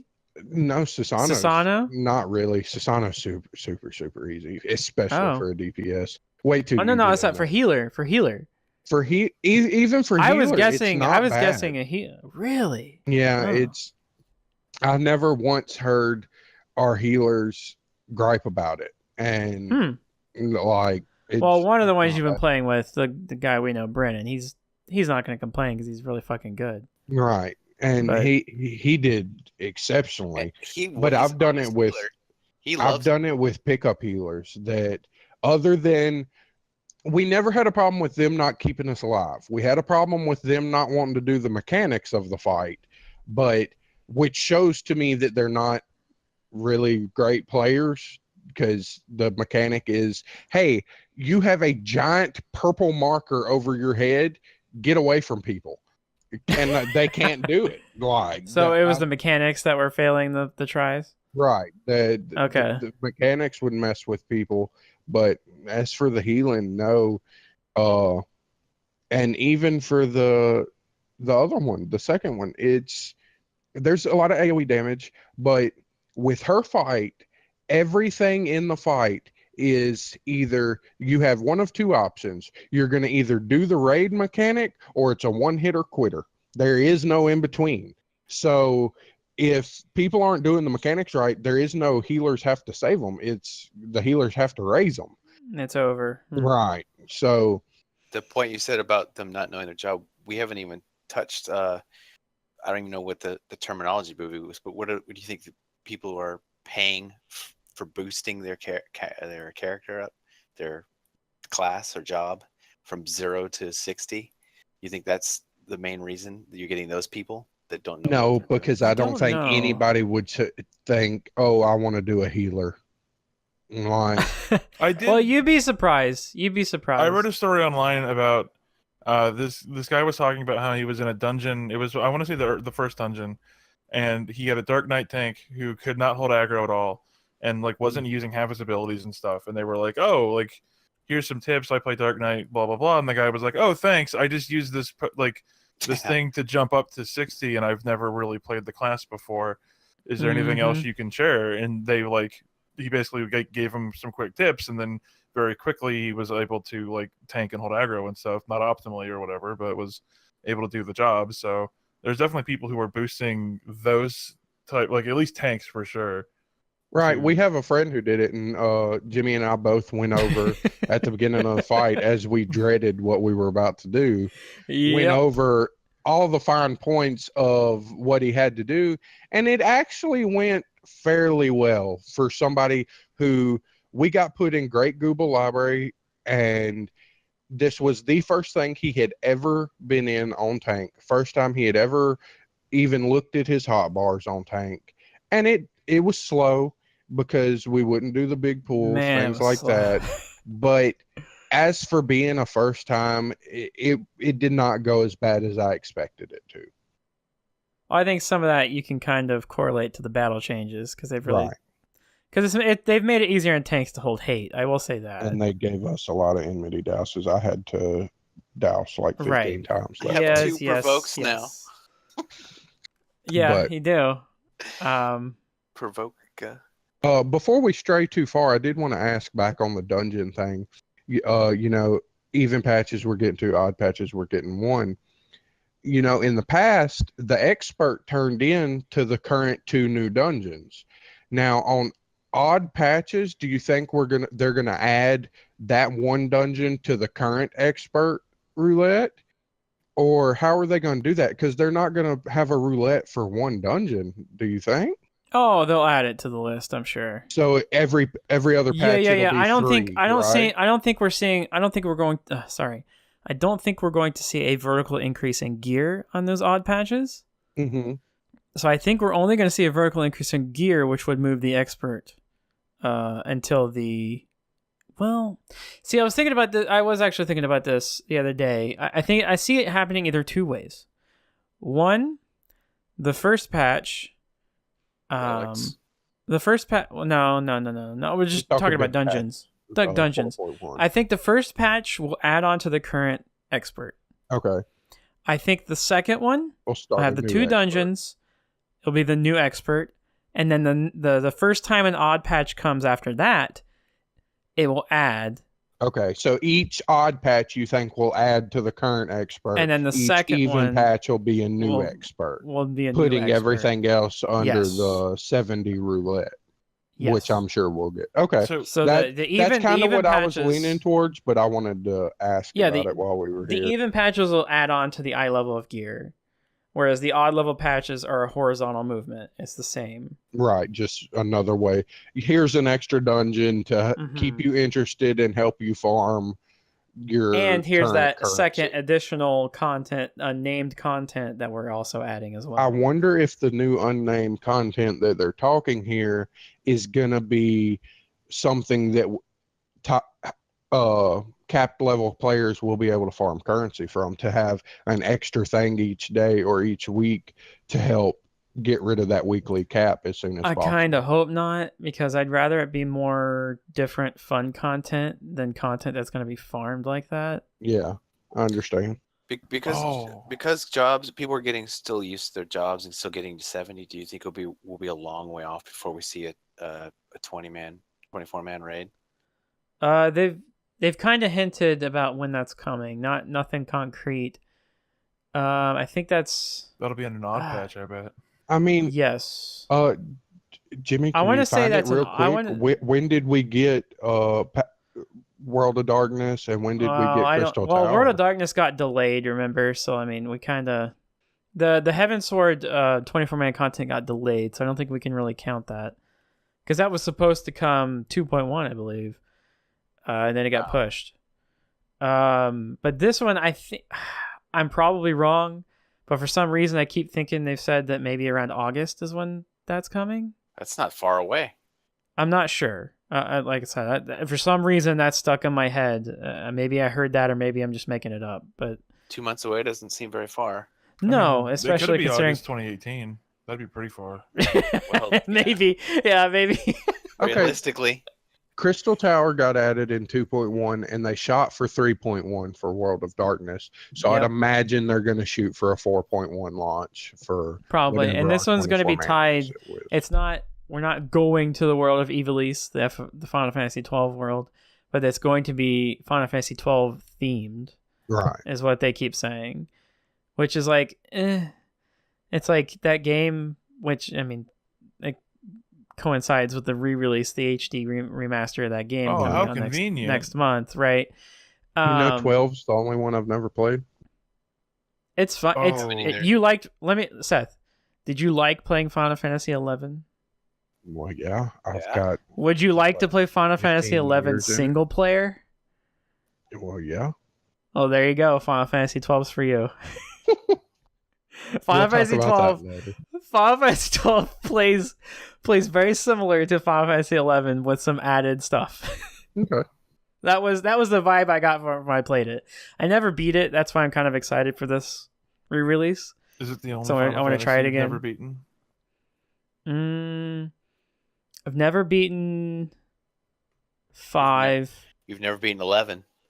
I've never beaten 5. I beat the original 11 story. Oh, okay. I never beat 8. Never beat 9. Could you not beat 8? You love Squall. Ugh. And I never beat 13. Oh, really? Never played 13. Man, I still have the copy and the shrink wrap that I bought. Bet you It's did. And maybe we'll bring that up to Paul next time he's back on. 13 is actually a good game. It really is. I'm not going to say it's the best Final Fantasy, but it is a good game. I will. It's the best Final Fantasy. No, I mean, one He dude doesn't does have a mean he's in chocobo it. live in his fro, Yeah. but it's not a bad game. It's a good. I played 13 and 13-2, and I like 13 better than 13-2. Really? Yeah, See, most people are the opposite. really. Most people 'Cause- that talk about those games, they like 13-2 a lot more. 13-2 was just too static. I mean, you had two people. That's it. The whole game. Yeah, but was the two problem people. with 13 That's also is why though. I didn't like 10-2 though. But don't Yeah. you I like like Pokemon? 10. I like 10-2. 10-2 is great. I mean, I played 10-2, got best endings, everything, but I What can I didn't do like for you? the one. I didn't like the full female cast. I like a good, strong female character in an RPG. I don't mind even a couple of them, but I don't like a full male cast or a full female cast. Fucking 15. Yeah, I was gonna say. I like some versatility in my Some RPGs. diversity, you would say. No, Yes. versatility. Y'all know I'm not great with words. I know. It's just really funny. Yeah. I like some diversity, as you corrected me, and whether that be, I think as only 3 female characters or only 3 male characters, there is no depth to the story there. I mean, 15. You look at it and it's like, oh, guys, let's go on a bachelor party trip. Blah blah. Oh, the world's Well, I think ending. it depends on what you want. I I mean, if mean- you're there for some kind of like romance aspect, then yeah, definitely. Well, unless they're gay or Well, I lesbian mean, or whatever. Let's Nothing be wrong honest. with that. In an RPG, No. doesn't a somewhat romance or a found romance somewhere during the story tell a better story than 4 guys circle jerking around a campfire? Well, how great of a story is it if you're on a bachelor party road trip and then it turns out your best man wants to fuck you? I mean, I guess that was DLC for 15. Is that the Gladiolus DLC? Or is that the Prompto DLC? Which one is No, that? that'll be Ignis's DLC. Ignis's? Okay. Oh, maybe it's all those times that he found a new recipe. Mhm. Those are really just hints that he Here's a wanted new to bone recipe. me. Your heart plus my heart equals love forever. And that's sad because 15 was an extremely enjoyable game to play as far as playing, but when it came to storyline, to me it was very lackluster. And a lot of it was because the characters didn't grasp me. Dude, when I beat 10, I cried at the end of it for two reasons. One, because of how the storyline ended, and I was like 10 years old when I beat it. And two, because of how bad that last boss was. That would make anybody cry. How bad as in how easy? Yeah. Okay. I was making sure that we're on the same page there. Yeah, it was like easiest boss in final boss in Final Fantasy, hands down. Oh, that's just hours and hours. God, I hope I'm ready for this boss. Everybody's max. Just run up there and hit it. Oh, what? Yeah, because I mean, any other Final Fantasy, like you better prepare for that. You max out, and guess what? It's still a difficult fight. Right. Like if you go and fight Kefka in Final Fantasy VI without having all of your characters like with max HP, have fucking fun. I mean, even 7 is a relatively easy game, but if you at least don't have like one character max it materia, can be, you're gonna be sitting there for right. a long It can be time. a little more. You can add a level of difficulty to it, but yeah, that 10 was such a. I don't know. I look at it a couple ways. Yes, it's disappointing that it was really easy, but I think it's kind of at the same time rewarding to someone who put in the time. It's like, hey, I'm a fucking badass, and the strongest thing here got taken down with Yuna hitting it with her stick. No, one time. I would disagree. Like, I think that's got to be a waste. Yeah, it felt bad because especially it wouldn't be bad in some of these games that where the story they told in 10 and the boss that you fight at the end of 10, I won't go into it real specifically, but the game's really old. You can spoil it. No, that's rude Spoilers. because it is a good game to anybody. Turn away if you haven't played The it. game is like 20 years old. Shut up, Jimmy. Anyways, Please don't spoil it. the story that is told is this thing is every few years people have to go on a pilgrimage to try to stop this thing that is basically a destroyer of the current world type thing, and you go there and you one shot it with the weakest person in your party. No, that the story they're trying to tell with what you're able to do at the end is not fair. So I do have one question. Okay. Where was this going in terms of 14? We were talking about 14. I don't remember. How did we get here? I do. You were talking about how we were going to do a 24-man raid where we would go to the Final Fantasy 12 Final thing. Fantasy 12 theme park, and I asked you if you'd ever beaten it, and we had a fun derail, and That's right. we got to skip over the part where I mentioned that I didn't play. I've only ever played like one Final Fantasy game. Yeah, we talked about that before. Good God, Do now, that was Link. a huge derail. Yeah, that was pretty bad. Let's finish up the 14 discussion with one little final question here. Okay. 2.0, the story of Eorzea. 3.0, Ishgard. 4.0, Alamigo and the East, authored. Mm-hmm. 5.0, Garlemald. I'm guessing Garlemald. Yeah, we're gonna have to finally put an end to the Garland reign, and if that's not where we go at the end of 4.0, being that we don't know what's going to happen, they might surprise us. Something and be has like, to tie in to where we're moving to that, moving to that. Like that has to be coming. I would hope. I mean, but if we don't see us move towards that in the 4.0 story, then yes, 5.0 will be going to take care of that once and for all. Now, I consider that a kind of an easy question because that has to be where we're going. I got it. I think my real question is, where do we go after Garlemald? The moon, Dalamud. A reboot. Well, makes there are things on the moon, if you Mm. remember. That's where the Ascians are. Mm-hmm. Look, Yeah. I have the design doc right here. Like, what do you want to know about 7.0? Because I can tell you about that one too. It has 6.0 has to be dealing with the Dark Crystal and the Ascians, right? Yeah, you would think. I mean, there's a lot of stuff that I kind of wonder what's they're they're running out of our basic things as far as storyline in this game for what the original game was built on, and they're running out of what Final Fantasies are built on as far as like primals and stuff. So I kind of wonder where they're going to start tying in new content and where we're going to go as far as. But I do think Ascians are probably So 6.0. that's so I'm thinking this is probably right based on something Yoshi P has said recently. He sees the story of this game taking place in 2 more expansions. Okay. So he's talking current game or Like Final Fantasy XIV, the main story that they've set out to tell is lasting 2 more expansions. right, then Garland and Ascian. Like, Yep. That's I mean, it's what he basically said. I mean, he didn't say that's all it was going to be. right. Right, then you tell a new story. That's when you put out Final Fantasy XIV too. Right. Oh God. And then we The become trip to Vegas. The bachelor trip.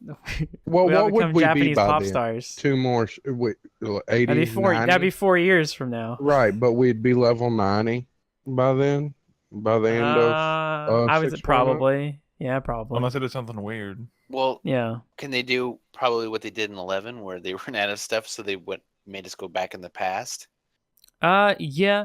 So that would the game does have a rich history of different Umbral and Astral eras and like different calamities that have happened. Like it would be kind of interesting if they could touch on some of those. Mm-hmm. Yeah. So I think it's what the sixth Umbral era had the flood. I think. Yeah. And they kind of showed some of the like they kind of alluded some story aspects of that in this expansion, which was really cool. Yeah, I mean, I like all that, but I don't see them. The only way they could make that interesting is to put us in that position of going and trying to stop, kind of how we stopped Bahamut and things like that. Well, they could do it in a sense of where it becomes a time traveling story of someone is screwing with shit, like a Doctor Who thing. Right. Yeah. Somebody else is going and out of trying to time. change things. Yeah, I mean, there's several ways they could do it, and who knows if they even would go that route. I mean, it would kind of be carbon copying Final Fantasy XI. Right. But I mean, they could also do a thing where like this calamity wasn't fixed unless the people from the future weren't Right. there. Like it becomes a paradox in and of itself, where certain events have to happen that maybe wouldn't have happened, and it's we're kind of the a loop ones that that has cause one of the it has to calamities. take That has would to be take neat. place. Has to take place, or things don't happen. Like We're the I reason don't the know. moon fell. They also another thing that they really put in that we could go see again is the Warriors of Darkness, wherever they took them to their That own seemed world. like a complete waste. I miss those that whole guys. storyline. Right. But if they just kind of hinted on it then and go back to later on, we get they need our help for something that has to be done there type thing. It's something that could really play in well. Well, they've kind of hinted that stuff, like it's hard to say how many more worlds haven't been completely lost. Right. Like they were kind of alluding to like that this world was maybe the last that hasn't been either consumed by darkness or consumed by light. Mm-hmm. I Which feel like Which is kind of a cool meeting. thing. Like they're saying, like if either side wins, then it's over. it's all fucked. Yeah. All the worlds are actually just red mages in disguise. But yeah, I don't know. We'll see. Maybe if the game is still around, then. They just make the city states fight each other. Then you just break up the alliances. Well, in the past, the last time there was an alliance was fighting Alamigo, which is funny enough. Right. Because Alamigo was the big power. Because Ul'dah and Alamigo are sister cities, but Alamigo like became this huge military powerhouse. And it's kind of funny that now we're saving them.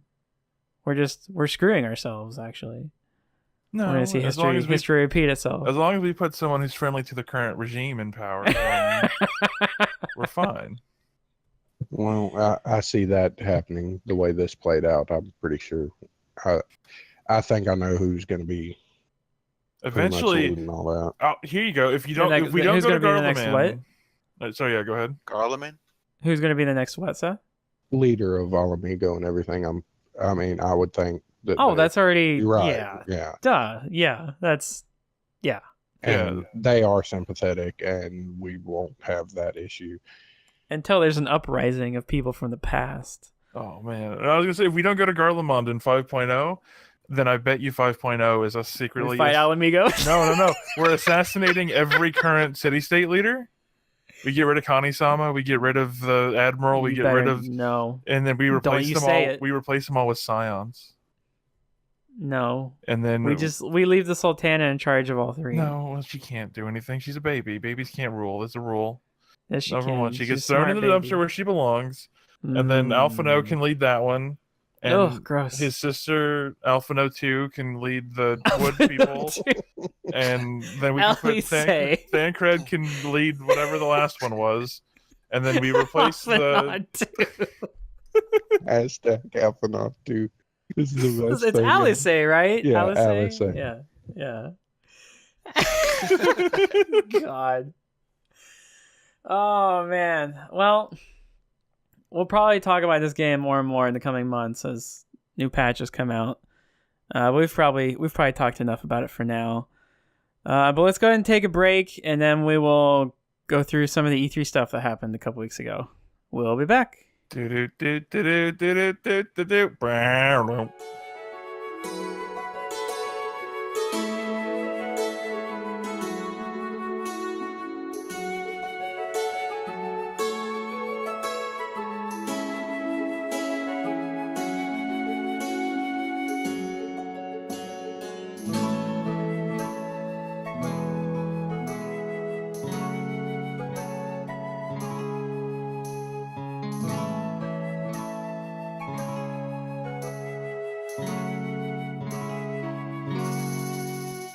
All right, well, we're back. We're back. We're done. We're done talking about Final Fantasy XIV. Forever. And, well, that's probably not true. For this podcast. For this podcast, well, I mean, we'll see. For the next 5 minutes. For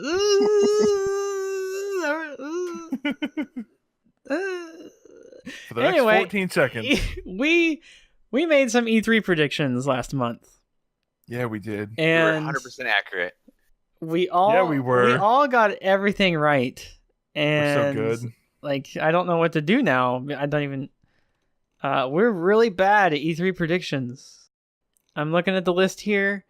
There Said are it twice. three. There are three things in the entire list that are highlighted green. Yeah. Out of 20 guests. Wow. So let's go through the list here.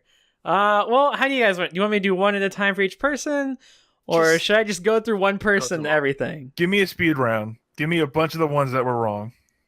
No, I So I just want to go every time you say them out loud. Paul's not here, so Yeah, let's get through all of Paul's. Let's make fun of his Let's go through. predictions forever. Okay, let's get. Okay, Paul's. The number one EA conference. After they show Battlefront 2, they will show Visceral, Amy Hennig's Star Wars game. It will be a trailer, an idea of the story, and a release date of spring 2018. Eh. That didn't None of happen. that. None of that happened. Number two, Microsoft conference. At the Microsoft conference, Square Enix will show up and announce the next Tomb Raider. There will be another timed exclusive deal in place, and it will be a feature of Scorpio somehow. Prediction 3. At the Sony conference, a trailer will be shown for Shenmue 3. There will be no release date, but they could show maybe like a big 2018 banner at the end. Prediction 4. Nintendo will announce an Animal Crossing Switch game. A full Animal Crossing game, not some weird spin-off title, and it'll come in spring 2018. Which, I don't even- so rough. I don't even- The one franchise. I don't even think they mentioned the mobile game No, like I think Animal Crossing's like the one Nintendo franchise they didn't talk about at all. Oh, You can say Punch Out because that doesn't count. I was gonna say Donkey Kong. I talked about Donkey Kong. They said that you Did go they? to They said New Donk City. No, real And Donkey Kong. Donkey Kong showed up in the Mario versus Rabbids as well. Well, I meant Yeah. like an actual Donkey Kong game. game. Yeah, whatever. Fifth prediction. So this one was the only one where he. Is this one of the three that are green? No. Oh, nice. This one. Dunk Well, on him. let me say what it was first, and then I'll say why it's a little weird. Nintendo will announce their virtual console strategy, and it will be universally hated. They will announce GameCube games for virtual console. They might announce Metroid Prime as the first game for this. I think it will be required to have a subscription to buy the virtual console games. They did talk a little bit about how they're going to handle old games. They didn't call anything virtual console. It's looking like they're moving to maybe a Netflix type subscription to where you subscribe and you get all the games that are in the catalog. And everybody loves it. If they do that, like for real, that'd be really cool. And it'd be worth the subscription and everything. That being said, it was not universally hated what they announced. No GameCube games announced. No Metroid Prime. So let's check the board. It's an eh. It's an eh. All right. So that's Paul's. Who's next? Let me ask you this. Is the three that we got correct, is it spread out between the three of us, between two of us, or between one person? 2. Okay, then do the other list that's all wrong. Okay. Jason. Ooh. Sorry, buddy. Your first prediction is that R2-D2 will be shown at the Sony press conference. Oh, I love that little guy. It was But not that's an there. eh. The second was hoping Bayonetta 3 will be announced and it will be a Nintendo exclusive. To the sadness of everybody, that's a no. Yeah. Your third prediction, Call of Duty World War II War on Trump will be announced. I was correct on that. No? It's happening right now. That's an ARG going on for the actual Call of Duty release. That was not announced at E3. That is real life. That is Sorry. Fox News. Wrong channel. 4. Bethesda announces a remake of Morrowind or a Morrowind expansion. Now, if you had said Skyrim, you would have been correct. You'd have gotten 700 points. You would have gotten several points because Skyrim's going everywhere. But no. Can't And win. prediction 5, Gran Turismo Sport will be announced, and there may be some kind of demo. And they did not announce a new Gran Turismo game, which was surprising. I thought that was a shoo-in when you said that. Okay. Well, why don't we do loser and then winner? Okay. Oh, I mean, I didn't lose. Well, I mean, I think came the people close. got something least amount loser and Least winner. penultimate winner and All right. second place and first place. We'll do it that order. Second place, me. Brrr, drum roll. Da-da-da. Prediction 1. A new Metroid will be announced for Switch. And my god, was I jumping in my fucking work desk when that Metroid Prime 4 announcement came on the screen. God. I couldn't believe it. That was a shot in the dark. My dream will never come true prediction. And it came true. And it came true. Prediction 2. Sony will announce a new handheld. Nope. Nope. Sony will say veto once during their entire thing. and Did they will say be it in the once? In the pre-show. In the pre-show. Okay. Prediction 3. The Final Fantasy VII Remake Part 1 will get a release date. That couldn't be farther from the truth because Nope. It didn't even get mentioned. that game looks They're like getting it new developers, might it looks be in trouble a little bit. Yep. That game has moved from an external developer to internal Square Enix. Mhm. So who knows if everything that's been built so far will be used or if they are starting over from scratch. We will see. Nothing has been said for quite a while ever since that announcement. Another 15-year Final Fantasy project from Square. I look forward to it tanking more Western studios. And not even the full release. This is 15 years for part 1. Prediction 4. We will see a new Death Stranding trailer featuring a new famous actor. Nope. Death Stranding was not at E3 at all. Prediction 5. We will see something about the new Batman reboot from Rocksteady. And Rocksteady wasn't even at the fucking conference. So nope. I got one. You got one. I got a very important one. You got the best one. If I was going to get any one of them right, I'm glad it was that one. Before you get to the winner, I do want to say that this week I was going to amend something on Skyrim. I had watched something before, or right before E3 and right after our thing, that our podcast, that the inevitability of a new Skyrim is well, you said Morrowind. I understand that, but like I said, I know I said the wrong thing, but when I watched something about Skyrim, that the chances of it happening are sooner than we'd ever expected, because that the mass majority of the games heading these days are all based around fantasy, whereas space futuristic games are kind of on the downhill climb as far as economic. I don't know. I'll have to show you this link. It was pretty intuitive, I think we're kind of finally reaching a balance, to be honest. You think? I think so. I think they're kind of teetering out to be balanced right now. Because even the next is it Studio Red? That's The Witcher. What's the CD Projekt Red? Yeah. The next one of their games is a feature game. Right, but they think there was talk that it will never be another Witcher, but it looks like there might be, just because it's already on, not a downhill, but that futuristic game that they're making is probably not going to get as much hype as they would like. That's all I'm saying. Anyway, I don't know. I mean, they've been in development that thing for a little bit now. It got pushed back too. I doubt they would scrap it. Right. Cyberpunk? I mean, to be fair, much of the work they've done on that shit, I think, has been scrapped already at least once. Oh, really? Yeah, I think they've said.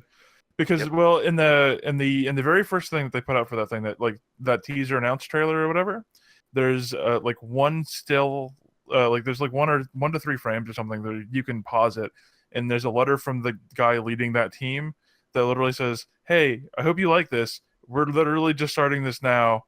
It's going to be great. It'll take forever. Please don't be mad at us. We're just now working on it. Oh God, it's not even going to start working until Witcher 3 is done. But it'll be great. We trust us." And then, I think they came out later and said that, after they got done with the Witcher DLC and Gwent, they went back and then put more hands on the project, and then decided to redo some stuff and get rid of some of the old work and make some changes. And then there was that whole thing about them copywriting the word cyberpunk and shit. Well, I was about to bring why would they bother going through the whole debacle and facing backlash over the cyberpunk copyright if they weren't actually going to make that game? Oh no, I totally believe they're going to make it. I just think they're going to take their time doing it. And, of course. Well, I mean, look how long it took for Witcher 3. Mm-hmm. I mean a normal AAA game takes, a quality AAA game takes 4 to 5 years to make. I should preface that. Assassin's Creed's pretty good. Well, it depends on which one you're talking about. All the bad ones. Like nothing lately. Well, supposedly the most recent one was not bad. Syndicate. There's a lot of people that like that game. I mean, Brotherhood or Get Out. Brotherhood's the best. Yeah. Brotherhood I can hide in the hay bale and make ninjas come out of nowhere and murder guys. You don't need them. You don't need them. They're a waste. They waste. Take your kills. I don't need to kill anyone anymore. I'm above that now. I can pay someone no money to jump out of a bush for me and stab them while I just stand there and look. I've beat that game 3 times, and I never used Why have you played that game 3 times? Because it's one of my favorite games. Whoa. You got to take Final Fantasy XIII out of the shrink wrap. Never. Tell that to Paul. It's never happening. But where were we? Sorry, number one. Oh, Mike's Winner. predictions. That's right. Number one. At the Microsoft press conference, we will see gameplay of Crackdown 3, and they will not mention the words "the cloud" once. 100% true. Yeah, nailed it. The Nailed it. easiest prediction in the world, but I got it. Nailed it, yeah. Okay, prediction 2. They will not talk about Hitman Season 2 at E3. Got it. Got you know it. what? You know what? I think... So initially, I had redded this out, and I was Yeah. having trouble remembering why. I'm pretty sure I remember why now. Because that is the fucking easiest lowball fucking The E3 actual prediction. easiest prediction in the world. That They will is not such talk a about a thing from a fucking- studio that is being sold. That is... I'll give you the point. Give him half a I'm point. giving you half a point. I'm gonna re-highlight Well, half of this red. To be fair, well, There we hold on. go. Yeah, actually, There we half go. a point I think is totally fair because after E3, that news about IO came out that we'll probably talk about later, which means Hitman Yes. Season 2 might Well, I still mean, be we on can the just table. we can just mention it right here, I guess. I mean, it's just a afterthought. I mean, IO went independent, and they Mhm. fully retained the Hitman license. Yep. So And it's pretty safe to say Hitman 2 or Hitman Season 2 is coming because I guess there was like a teaser poster. yeah, out? teaser poster, and they said back at the beginning of the year that like they have already spent all the money on the tech to do a seasonal Hitman season. So at this point, it's Right. just the low cost of generating assets and design stuff. So it's the like most obvious project in the world to just do a season 2 and have it all roll into one thing. Yep. And if anything, like with all this happening, it's just going to add bigger press to them releasing it. Mm-hmm. So that's good for them. Although I'm hoping they get to hire the people back that they lost. Yeah, that they had to let go totally. Also, I'm hoping they don't go with Gearbox because Randy Pitchford was on Twitter. Oh, what's saying, going on with that? I "Please." haven't heard about that. So when they announced they went independent, Randy Pitchford, the CEO or whatever of Gearbox, Yeah. was like, "Hey, if you ever want to publish a game and through a company that's totally independent and not beholden to shareholders, hit us up. We're really good at that." Well, if they're just helping publish, that'd probably be fine. Yeah, but they also help publish Bulletstorm exclusively through G2A.com, a Russian Kiwi Oh, seller. right. So let's maybe. Yeah, maybe not. I don't know. Well, they probably learned their lesson. I hope. I mean, that was I hope, that was a like- pretty big shitstorm. Yeah.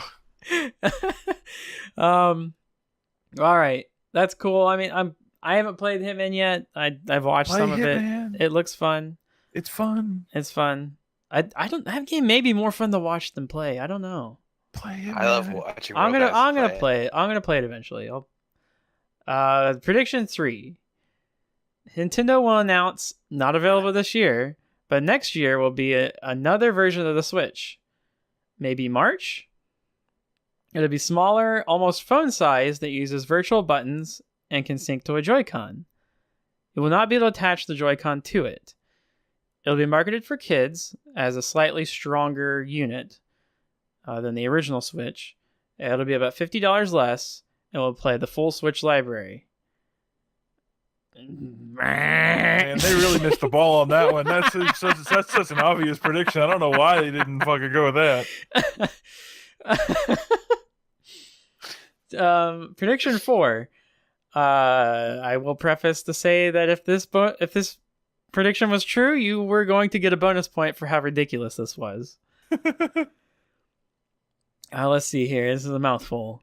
There will be a trailer for the multiplayer of Last of Us 2. The multiplayer mode will have Facebook integration. It'll have a PlayerUnknown's Battleground style multiplayer.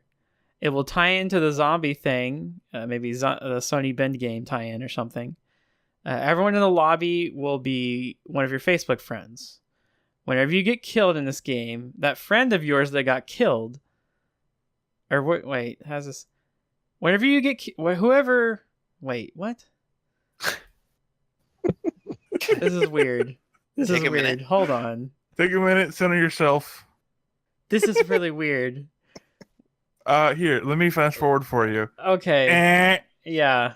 Basically, I think you were trying to say that whoever gets killed shows up as one of your Facebook friends and they become a zombie. Yeah, that sounds cool. Okay. Yeah. I don't remember this at all. Hey, a little known fact for those of you listening. I was very tired when we recorded the last podcast, and I didn't write any of this down. I forgot all of my predictions until Jimmy told me about them. Oh, the ending of it is that they were revealed that both games, the Sunny Bend game, which is that zombie game. What's it called? Oh yeah, the game with the zombies that are like water, dying until something. I Oh, don't remember. It looks like a bad game. bad, boring motorcycle But game. your prediction was that the Sunny Bend game and Last of Us 2, it'll be revealed that those are in the same universe, That could which still makes happen. no sense at all. I mean, Uncharted's in the same universe. God, maybe. Prediction 5 at the Sony conference. Exclusives will be announced for Destiny 2, and it'll be later announced that the footage shown was on PC. Scorpio will be the best place to play Destiny 2 on console, and PC the best place to play in general. The game will probably have frame rate issues on the PS4, and if you're not on a Pro, it will not hold 30 frames per second. Well, I feel like Destiny in 2 there- on console, period, is going to be 30 frames per second, even on Scorpio. That's still. I mean, that's the best place. All right, well, Xbox One X. Yeah, the Xbox. The X, as in xylophone, not Sally. The one that abbreviates to Xbox and not Xboss. Yes. Why haven't people started calling it the X-Boss? That's Because really good. That's a good name, and you can't give good names to Microsoft products right now because they're all bad. I guess. believe Man, I it's never an old- thought about that. The X-Boss. That's really good, right? That is really good. Well, they made no announcements of where the footage was coming from. No announcements, but in that footage there is a note that says it is designed to look like what it would look like on a PS4 Pro, which Well, you is- were saying that it was going to be that it was revealed that it was on that the would be PC. yeah. I know it wasn't revealed. Oh yeah, I'm sure. but That it footage was 100% 100% PS4 Pro. like what? Yes. No, that was PC footage. No. Yeah, absolutely. There's text in that video that says this footage is designed to run like it would on a PS4 Pro, not this is running on a PS4 Pro. That was PC footage scaled down to PS4 Pro specs. I don't think it was PC footage. More of it was just the rendered footage from just in general. I still think I it's don't PC. know. But Maybe whatever. it was. Maybe. We don't know, so And we never will. it doesn't matter. You did have a bonus prediction that you weren't going to get any points for. Because it's too good. You said immediately after Death Stranding, the new Death Stranding trailer, someone from Konami will come out and announce Metal Gear Revengeance 2. Immediately after, Kojima will murder the Konami representative. I added that part in. That's my prediction. That's why Yeah. Death Stranding wasn't at E3, is they heard Konami wasn't going to be there. So they were Right, like, nah, right. we're good. So the score was Paul 0, Jason 0, Jimmy 1, Mike 1.5. Yes. So Mike, you are the winner of the 2017 E3 prediction off Yeah. with your basic ass fucking predictions. The first two, anyway. The later ones were just. Hey, you balance it out. If you've I got the guess. you could have the most likely prediction and then the I incredibly think that's least likely the only reason I'm allowing it is What- because What there the was no prize? reason those last three predictions were coming true. What was the prize, Paul's sister? Oh, God. Oh. Is that why he's not here? He's preparing the press. Right? Dear Lord. It's fine. He's never going to listen to this. Probably not. Probably not. Oh my god. Well, still on the E3 topic. Instead of going through everything that happened to E3, which we'd be here for days. I thought it'd be really cool if we each gave something that we were most excited about or what we most anticipated that came out of E3. Our most disappointing news or thing that happened at E3, and if you have something, maybe what you thought was the weirdest moment of E3 2017. So, why don't we let our guest go first? Okay. So Seth, we'll do it like this. We'll each give our most excited, then we'll each give our most disappointing, and go from there. So Seth, what were you most excited for about E3 this year? Like, what happened? I mean, this year at E3, probably the thing I got the most hyped for when it hit the screen is definitely DBZ, the new Fighter Z for Dragon Ball Z. Mm-hmm. It looks amazing. Spoiler alert, that's mine too. Oh my god. Is it all of ours? Just the man. It looks like a home run. It looks so good. God, it looks good.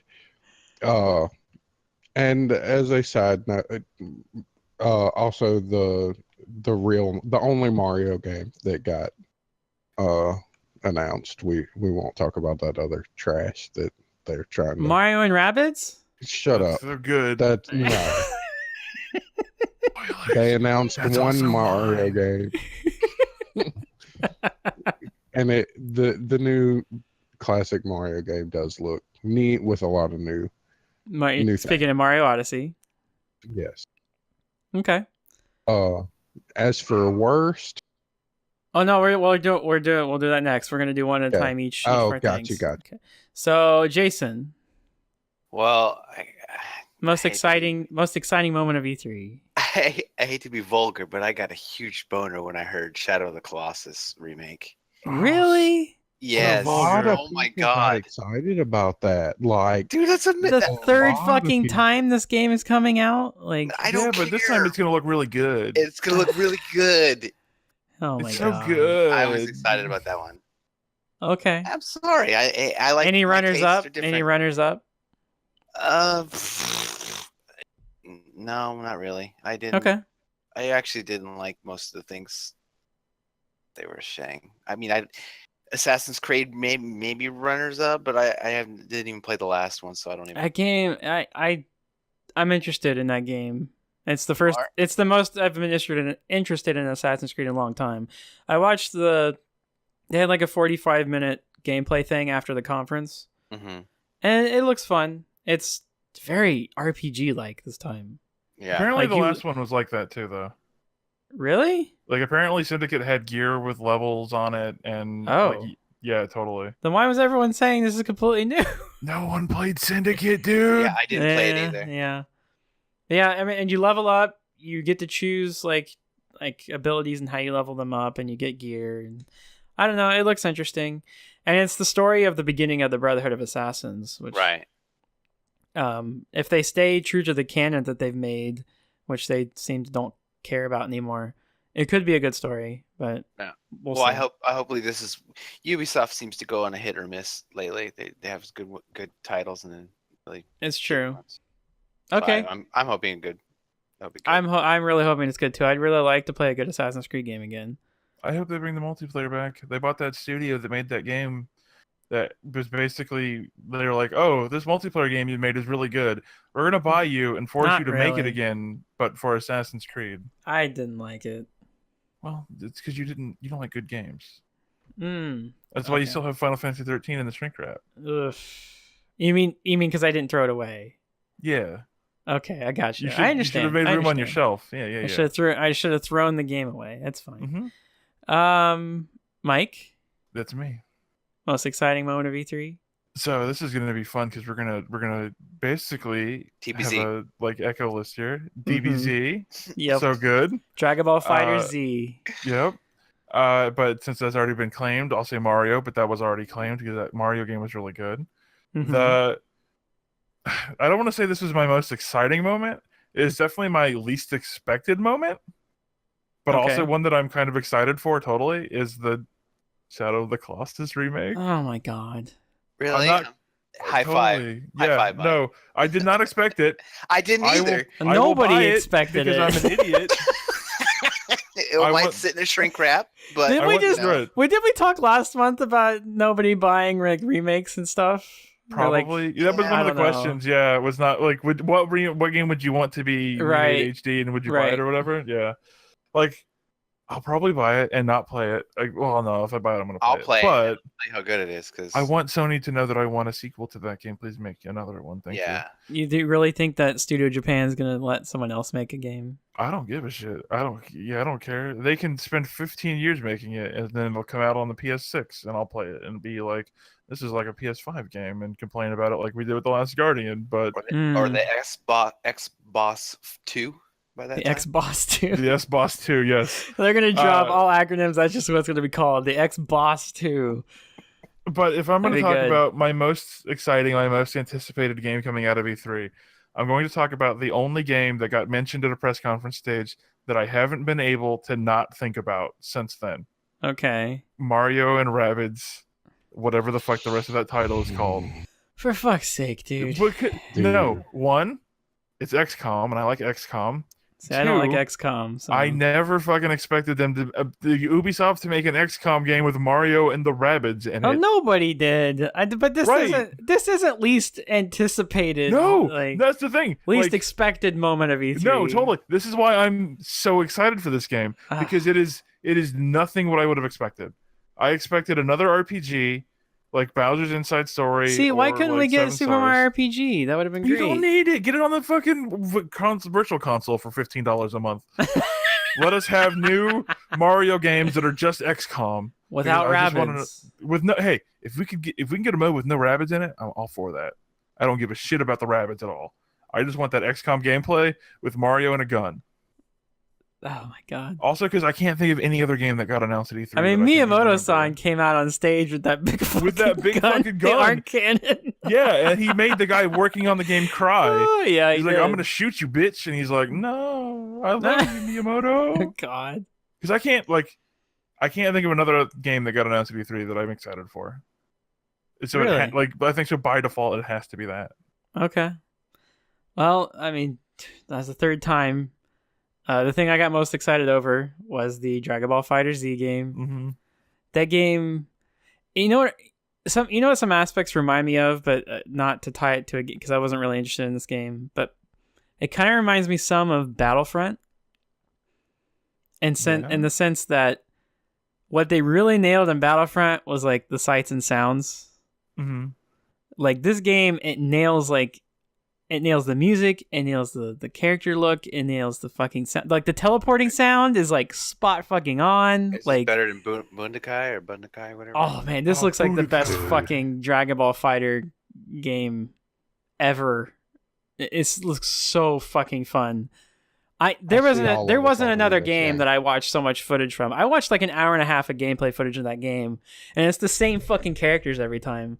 Like, because the demo only had Goku, Gohan, Vegeta, Boo, Cell, Frieza. and Frieza. Oh, Goku's in this one? Yeah, well, I mean, it was Good. It was rumored that he might not make it, but I'm glad they were able to get him in for this build. I know it's Some nice, of the Dragon right? Balls right before it came out. Mm-hmm. Brought him But back. the game looks so fucking cool, though.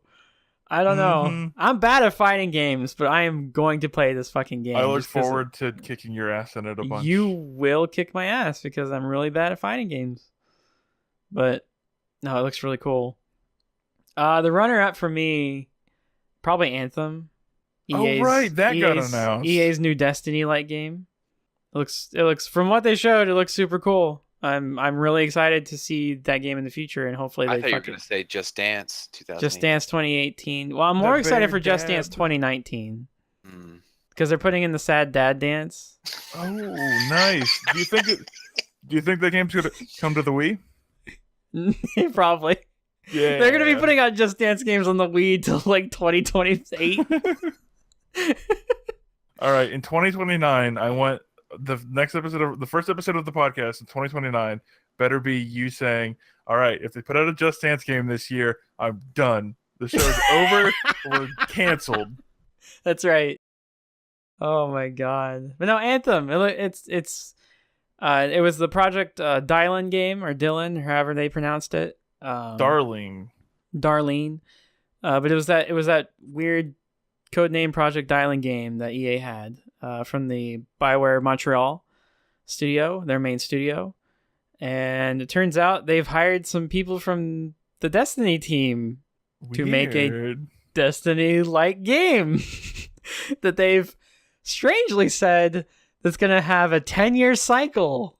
Oh, Where have we heard that before? I look forward to Anthem 2, where they throw out all the old bad shit from Anthem 1.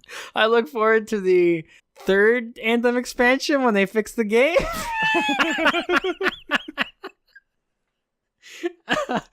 But no, it looks really cool. It looked beautiful for what they had so far, and the mech, like the little mechs thing they had, like it looks really cool. I don't know. That was definitely a runner up, but Dragon Ball Fighter, man, every time that game came on, I just got hyped. It's been a while. Yeah, the game looks really fucking cool. You hadn't seen anything for it yet, right, Jason? No. After this, I'm gonna show you gameplay, and you're gonna have to go clean yourself off. It was either you or Seth that told me a couple days ago that came out. I think it was you, and I did get excited a little bit because I remember playing. It looks so good. Budokai God, it looks good. with some younger kids, and it was quite fun. But Budokai was a good game, especially like Right. Budokai 2. Like, didn't play But that. it holds nothing to this. man, it looks. It's a. I hope they put in it's a some really 2D neat aspects. They went back to 2D because it's made by the guys who did the Guilty Gear games. So it's a 2D like side scrolling. Side scrolling. It's not like those 3D games like Budokai and stuff. Right. But they've got team based switching now too. I think it's teams of 3, right? Yes. Where you can bring them in like normal, like a Marvel vs. Capcom game. But they've added this really cool feature. Like if one of your characters gets killed, they have this like break-in moment where the fight kind of resets. So it's not like chaos if you have to bring in another character when you didn't mean to. They like fly in and like guard each other and then fly back off and reset, kind of like a fight. Okay. It looks really cool. You'll see. So it's not like It's not a Tekken tag. But yeah, it's not a tag. Right? Well, you can tag in. Well, no. So Tekken Tag, it's teams of 2, but if one of your character's health bar depletes, you lose the round. You reset. Both characters are back up. Like everyone's back up to full health. Oh, I didn't know that. Okay. Yeah. Tekken Tag plays differently than Marvel. Marvel, if a character dies, you keep going until your whole team is gone. See, Tekken it's more Tag, like you Marvel. lose a guy. It's Okay. more like all 3 characters have to die for you to lose. Okay. Yeah, and you can switch them out as you want. And there's combo moves if your team is still alive, type deal. Mm-hmm. And they all use parts of the bar. Like part of the game is building up that bar. And as much as I watched, I wasn't quite sure everything that contributed to your power bar.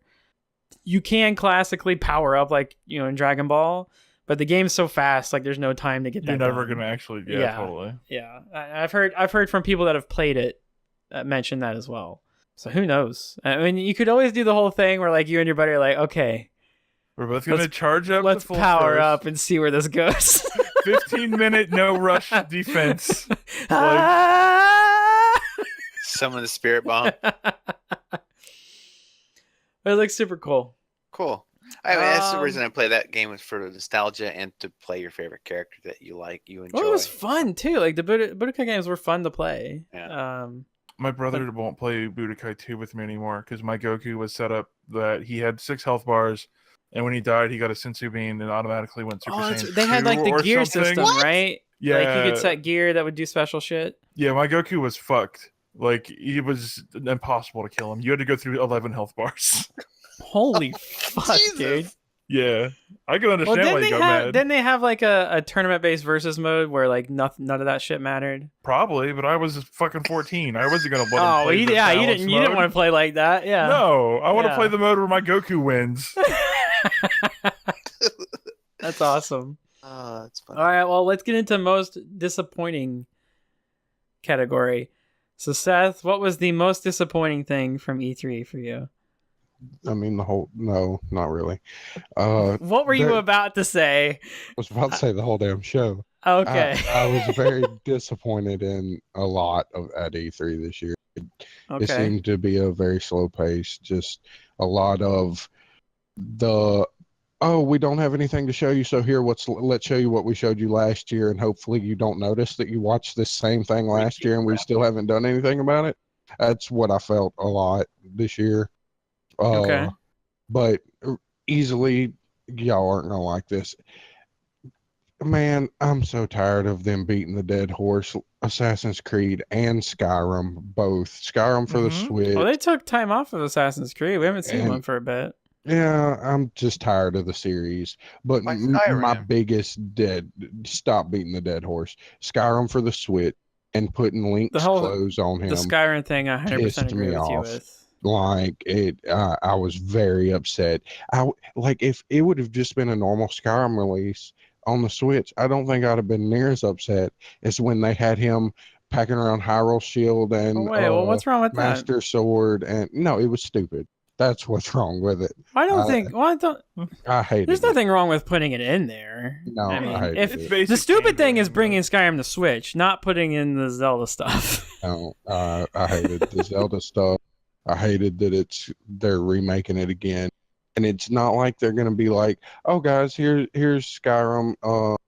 You know what? $10. You've already bought this game 6 times. No, they're gonna release it again at $60 for the Switch, and people are gonna go buy it. And like, how much money can they make for releasing the same game over and over again? It's just a They're dead gonna- horse that They're just gonna put needs it out to on the be left alone. PS4 again for $60, but they put the Probably. VR label on it. PSVR, because the Fallout 4 Yeah. VR stuff is going to be 62. It's just Yeah. something I really don't want to see keep happening, and it's something we're gonna see keep happening. I don't think we will. I think this is the end of that shit.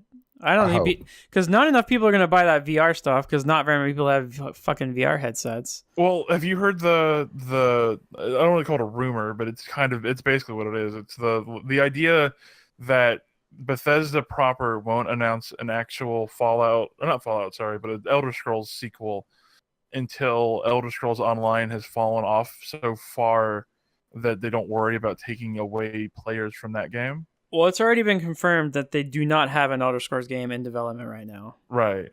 Like They are not working on one right now. so I can see them being like, let's like if they're gonna put something out, it's probably gonna be we'll do Skyrim again, I guess. While we Right. work on something new. Yeah, they are fully committed to the MMO, and they are not working on a new Elder Scrolls game.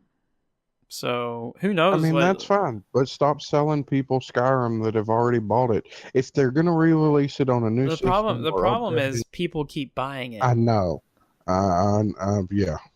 If people but- keep buying it, they are gonna do it again because it's a business. I mean, I know. It's just, it was what disappointed me the most, and what I. I 100% agree but with you. we I saw. don't think you're in the wrong for being disappointed in that because it is disappointing that Mm-hmm. they keep working on this. Like instead, because they are a very talented team, and they're wasting their Well, time on this shit. I wonder if half of that though is the fact that press conference was here. We're only going to announce games that are out this year, which means that we can't tease you with That's the very actual new true. shit we're working on. We can only show you the shit that's like we can shit out in a month.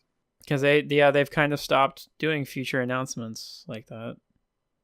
Because I mean, Skyrim was announced 2 years before it came out. I think they announced it in Probably. 2000. I think it was like 2009, and then it was 2008 or 2009. So it was either 2 or 3 years, and then it came out in 2011. It was 11/11/11. I think it was release date. That is the release date, yeah. So It was I mean, announced even in that. I mean, 2 2010. years isn't that long. 2010. It was So is announced it- November oh. 11th, 2010. Okay, so it was a year before.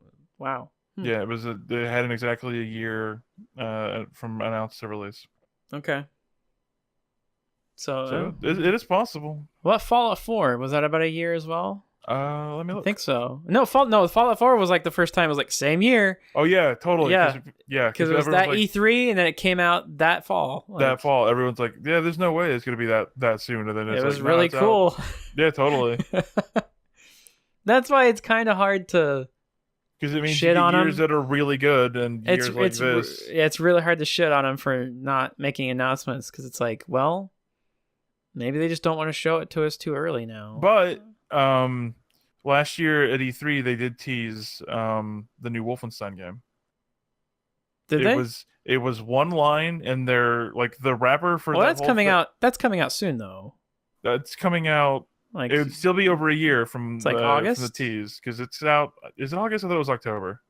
is it? I don't remember. It's probably October. But it was No. literally just like they did that fake file directory, and in the Wolfenstein directory was something called the TNC or whatever, and the game was rumored to be called the New Colossus. Well, that's not an actual announcement, That's though. it's a tease. That's like a weird code tease that not many people are going to pick up. A bunch. Well, I mean, if the people with the platforms to say, look at this thing that Bethesda True. teased, then It's true. But yeah, totally. I'm with. I think we're never going to see. I don't think we're going to see a full game announcement until. No. Yeah. And they don't. And we know they're not working on an Elder Scrolls, so don't even look for one. So, which is really disappointing. But because I have no interest in playing an MMO Elder Scrolls. I played a little bit of it. People got really mad when I said I was the Dragonborn's best friend. What was the Dragonborn's best friend name? The Dragonborn's bestie.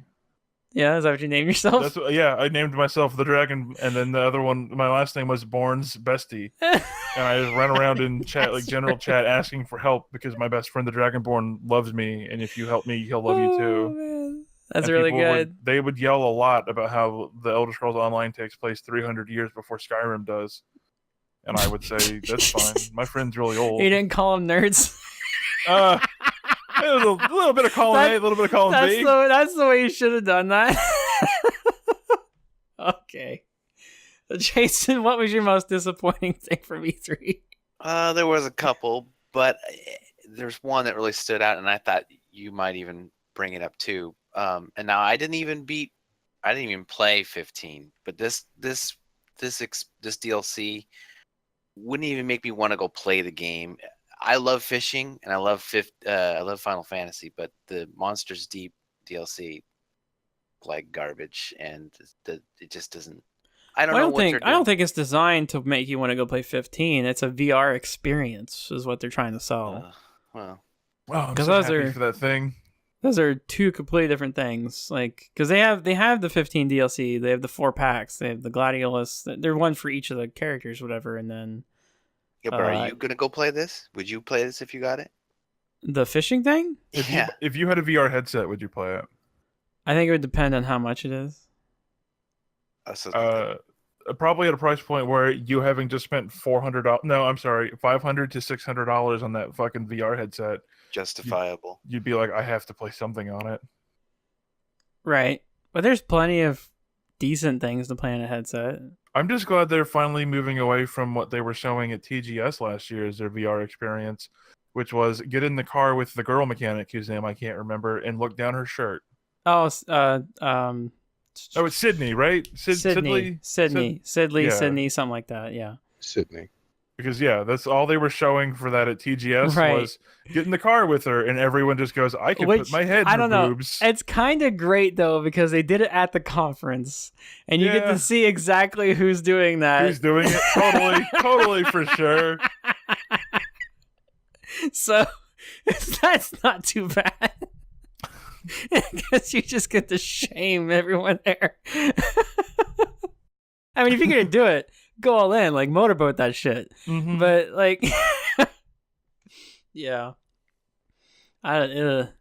fishing though. I mean, there's some people that like the fishing in that game. The fishing was one of the harder parts of that game if you really got into it. To be honest, Yeah, fishing was difficult. I maxed my fishing, and I did Yeah. all of them except I did every very quest last except one. the very last one. Yeah, And I It's couldn't even get him to hook. Like, you know how long it takes to fish them, even like if you do everything right. how long? It's between 30 and 40 minutes. No. What? See, that's ridiculous. That's too much. But that's the time. game. Didn't they say that game was going to have a 74-hour boss fight in it too, or something before release? Oh no, the 30-40 minute thing is from people that have done it. Oh no, Like that's that's because I was looking it up. I'm The boss assuming fight that they're boss is talking real. about is 72 hours. Was not 72 hours, but it does take about an Aw. hour. It takes about an hour. Are you talking did about it. Adam Antois? Yeah, I killed him in 10 minutes. if you Well, that's cheat, if you power if up you your cheese weapon, it. right? Whoa! And you go inside his shell. If you No, cheat, no, there's a food you can eat that helps you cheese the fight. No. 100% crits. Right, But if you do it normally, it takes about 40 minutes to an hour. I mean, I feel like that is normal. Buffing yourself up to the max of your ability and then going to fight him. It's not like you're using something outside of what the game offers you as your normal buffs. I always ate the best food I could for the dungeon I was doing in that game. So I mean, didn't you're not feel wrong. like it was cheesy. You're I not felt wrong. like that was just using what the game gave you to Did beat you him say- the way it should be beat. Didn't you say the food that you get it that you need to eat to beat it was kind of hard to get to? So it wasn't like a gimme. It's not like food you can get at a NPC, right? You had to work to Brennan- get it. Yeah, but there it was wasn't some wasn't work hard. involved. That was why I didn't do it. Yeah, you had to go. It would have farm some taken stuff about to as make long for me to get the recipe. food ready as just to fucking kill him. So I just went and killed him normally. It took me about 40 minutes, I think. Once you kind of figure out the trick to getting his health down the most and where to hit him, like, it's not too terrible. No, it's not bad at all. But I mean, I think half the fight it spent me just kind of experimenting and trying to figure out what the best way to keep hitting him was, which was kind of fun. But Yeah, it was a good fight. I mean, it definitely brought back the. I'm nervous. I've got to buff up. I've got to try to get ready to kill this giant monster. It gave you that feeling of the older Final Fantasy bosses that you wanted a whole lot more than any fight in the storyline in that game. I would disagree, but I actually in the end kind of liked the story.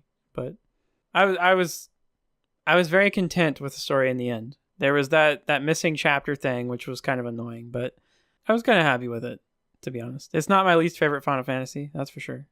No, Matter of fact, I mean, it's better than 8. It's better than. Paul's gonna hate me, and good thing he's not here. But I think I enjoyed it more than what I played of 9. that's not. No, 9 is awesome. I didn't like it. Vivi's in it. The only thing I didn't like about 9 was the split storyline and not being able to use your whole party through See, the whole thing. I just didn't really like a lot of the characters. I'm with you, Kanaka. I didn't like the main character. I didn't like the main girl. I didn't like the rat dragoon thing. And Paul will say that's why I'm mad about the whole game. It's because they made the dragoon a rat. But That makes sense. That sounds like you. yeah, I know. I hated that monstrous The Kina night thing. guy. No, Kina. I can't remember him by name. It's the What's weird that? thing. How do you The still weird remember those frog. names? The weird frog thing. His name was Kina, or a lot of people said Oh, Quina. Kanoa. She's from Fate. Quina. Quinoa. But, and then yes, there's the night guy, which I really didn't like either. Like I couldn't. I tried to play that game, and just could not keep me in. I got decently far. It's just I had no real interest in finishing it. I don't know. The music was fine. I don't think it's the best in Final Fantasy, but it's. I mean, I'll take a lot of people's word for it because there's a lot of people who say 9 is their best, and even Nobuo Uematsu has said it's his favorite one that he made. And some of the tracks are good, but it's not my favorite. Isn't it like? I think that isn't it like the general school of thought 9 is like probably the best. If you got in, No, on, most people, most It's things will 7. say 6. No. I was gonna say if you got in on the PS1 era, like you jumped in on 7, Yeah, 9 was that's where I jumped. probably the best of those 3. If you I think played it the depends old on who you games, talk you to. liked 6. Nope. If you I went to still the think majority that's of people, 9. most people are going to play 7 because they didn't play it in 9. Well, I'm talking about people who are Final Fantasy fans, Jimmy. not I Final played Fantasy 8 7 fans. And I played 9, and I Okay. still love 7. If you count those two. I would. You're probably right. The Final Fantasy fans who played all 3, most of them would probably say 9. I think 7's better, but There's a train Whatever. in 7. I know that much. there is a train. don't suplex people it, though. people tend to Feels shit bad. on 7 for being popular, and it's really bothering me. Can you shit on 7 for having characters that look weird? Well, that's because of the PS1 shit. I don't care. It was an early PS1 game. It's on 4 discs. Put a good That's- character in it. That's Uh, what makes it 3 good. Is that the storyline keeps 3 the- discs. No, 3 my 4th discs. disc is a bonus disc. It's got all my pictures of Squall on it. That's no. Huh? Final Fantasy 8 was 4 discs, I think. Yeah, so was 9, I think. Was it? I own all of them. I've never gotten further than like disc 1. I beat disc 1 on 8. That's as far as I got. When? Oh well. What Let's were we move talking on. about? We're doing the most disappointing. So Mike, Oh you're up. yeah. What's up? Can I just Most copy everything disappointing. Seth just said because it was pretty bad? Yeah. Like I'm with him on the Skyrim Skyrim stuff? shit. Like I mean I get it, but also it can't mean I can't be bummed out about it. Oh, you're totally allowed to be bummed. Can I this is going to be a fun one. One of the most, probably not the actual most, but one of the most disappointing things for me, if I can't just say the entirety of the Sony press conference, is the announcement of Shadow of the Colossus HD. Wow. One of the thing that I'm super hyped for, is also incredibly disappointing because why is one of the most exciting things out of your press conference an HD remake of a PS2 game that you've already remade on the That is PS3? pretty sad. The On the Detroit door. stuff looked good. Yeah, but like that just looked like more David Cage shit. That Detroit video, I was sitting there waiting for it to end. I guess I didn't get what they were trying to sell there was the big reason I didn't like it. But man, It's a Didn't choose do your it own for me. adventure. yeah, I know. It's just If you're not into it, you're not into it. It's just that's one of those right. things. That's all it is. Like I'll Like, probably I'm play Detroit, super excited for that game. but I also feel like I got the story of what Detroit is trying to tell out of Nier, and now it'll just be David I think- Cage's version of telling that story. I guess. I mean, it's a classic story. I mean, Totally. that story has been told, and not even just with androids, just right for sure. oppression think- in general. I think Nier does a really good job telling that story in a way that it's typically not told, Okay. and I don't trust David Cage to do that, which might be me being a little biased, but also Is this because of Beyond Two Souls? Souls? This is because of Beyond Two Souls, Heavy Rain, and Indigo Prophecy. You didn't like Heavy Rain? I mean, I played Heavy Rain. It was I okay. loved Heavy Rain. I loved Heavy Rain. I pressed X to Jason. I platinumed that game. My roommates drove me nuts because they played that game so loud that it would always say, Jason! Jason! And I'd run down the stairs like, what? Have I'm you not supposed to play the game. Have you seen the bug where he keeps screaming Where you through can the, just scream through the it. story? Yeah, totally. Fucking So annoying. So good. Sean! Have you seen Jason? Have you seen the Mega 64 sketch about that game? No. Oh, it's so good. I'll have to show it to you sometime.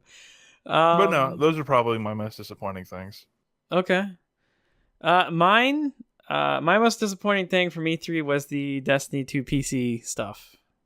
Yeah. Finding out that the release date was later. Yeah. I mean, that wasn't it, right? There was something else. The beta isn't even. Oh, gonna yeah, the happen in beta same probably month. isn't going to coincide. Yeah. No, probably. It's in August, and the Oh, have they console announced beta dates? the date they've announced. The console beta has dates.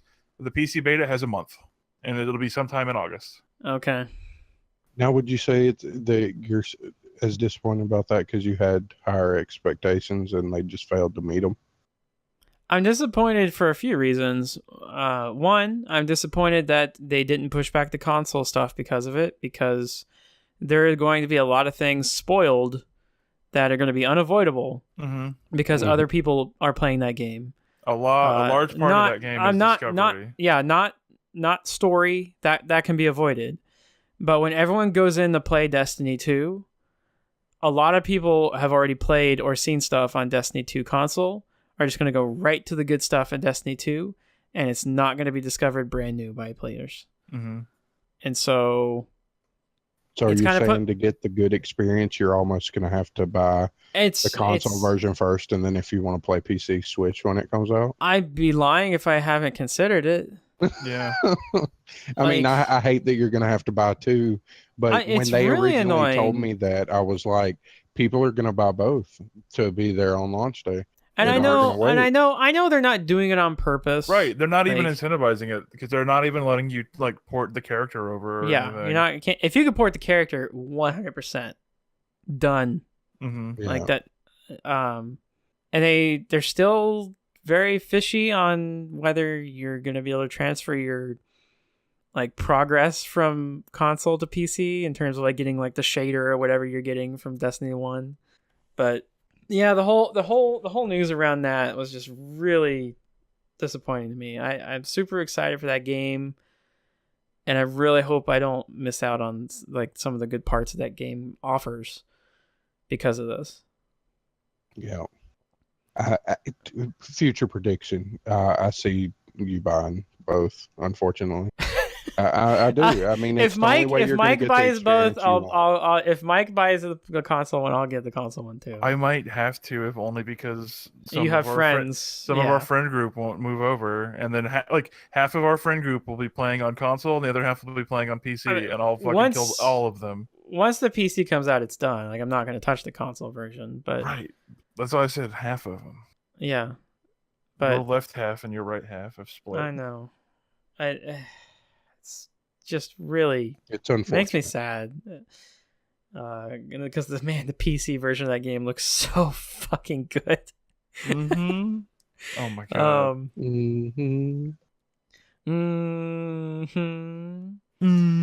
Nothing else really paled in comparison for disappointing stuff in E3. I could kind of see where a lot of people are kind of down on the Sony conference. I was kind of expecting some new stuff, and it was kind of more of the same, except for that Shadow bullshit. What else did they even show? They showed the Days Gone. They showed Days Gone, which They is that showed zombie game we the couldn't God remember of the name War, which looked pretty good. God of War. They showed the Horizon DLC. Oh right, and they showed the Uncharted DLC thing. The Uncharted standalone thing. They showed Yeah. the Destiny footage. They showed Spider-Man at the end. Oh, Spider-Man, that's right. That does look good. They Is that a showed Those movie look good. adaptation? I don't think I saw that. Was that a movie adaptation? No, Or was it's that it's an completely independent. story, but it's Yeah. like going to coincide around the time or something. I think like release, like they're gonna market it? it together. I think. I could be wrong. I just know that it's not the story of the movie. Well, it's being made by the guys who did it. Insomniac, the Ratchet guys. Ratchet. I thought it was the Lightning guy. What's his No, name's Cole. It's but not what- Sucker. The game you're talking about is Infamous. It's not Sucker Punch doing it, is it? I thought it was. It's Insomniac, right? Yeah. Let me double check. I thought. Let me check this out.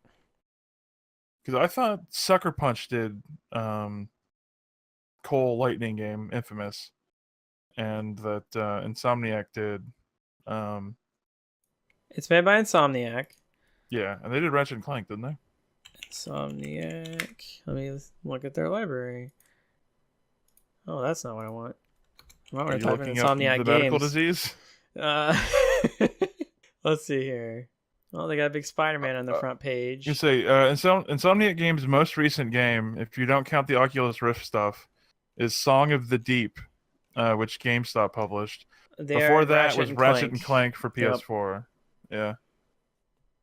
They did the Resistance. So yeah, you're right. games. Sucker Punch. You're right. Sucker Punch was the other studio. I don't know why I kept thinking it was them making that game. It would make sense because they're an open world developer. Right. You know what I think it was? I think back when the rumors were surrounding the Spider-Man game, I think the rumors were that Sucker Punch doing it? was making that game. Yeah, that would make sense. Because I used to watch the podcast Beyond and stuff a lot, and so I'd have Colin and Greg talking about that, and I think they always assumed that it was Sucker Punch. That's probably where I'm getting it. Maybe.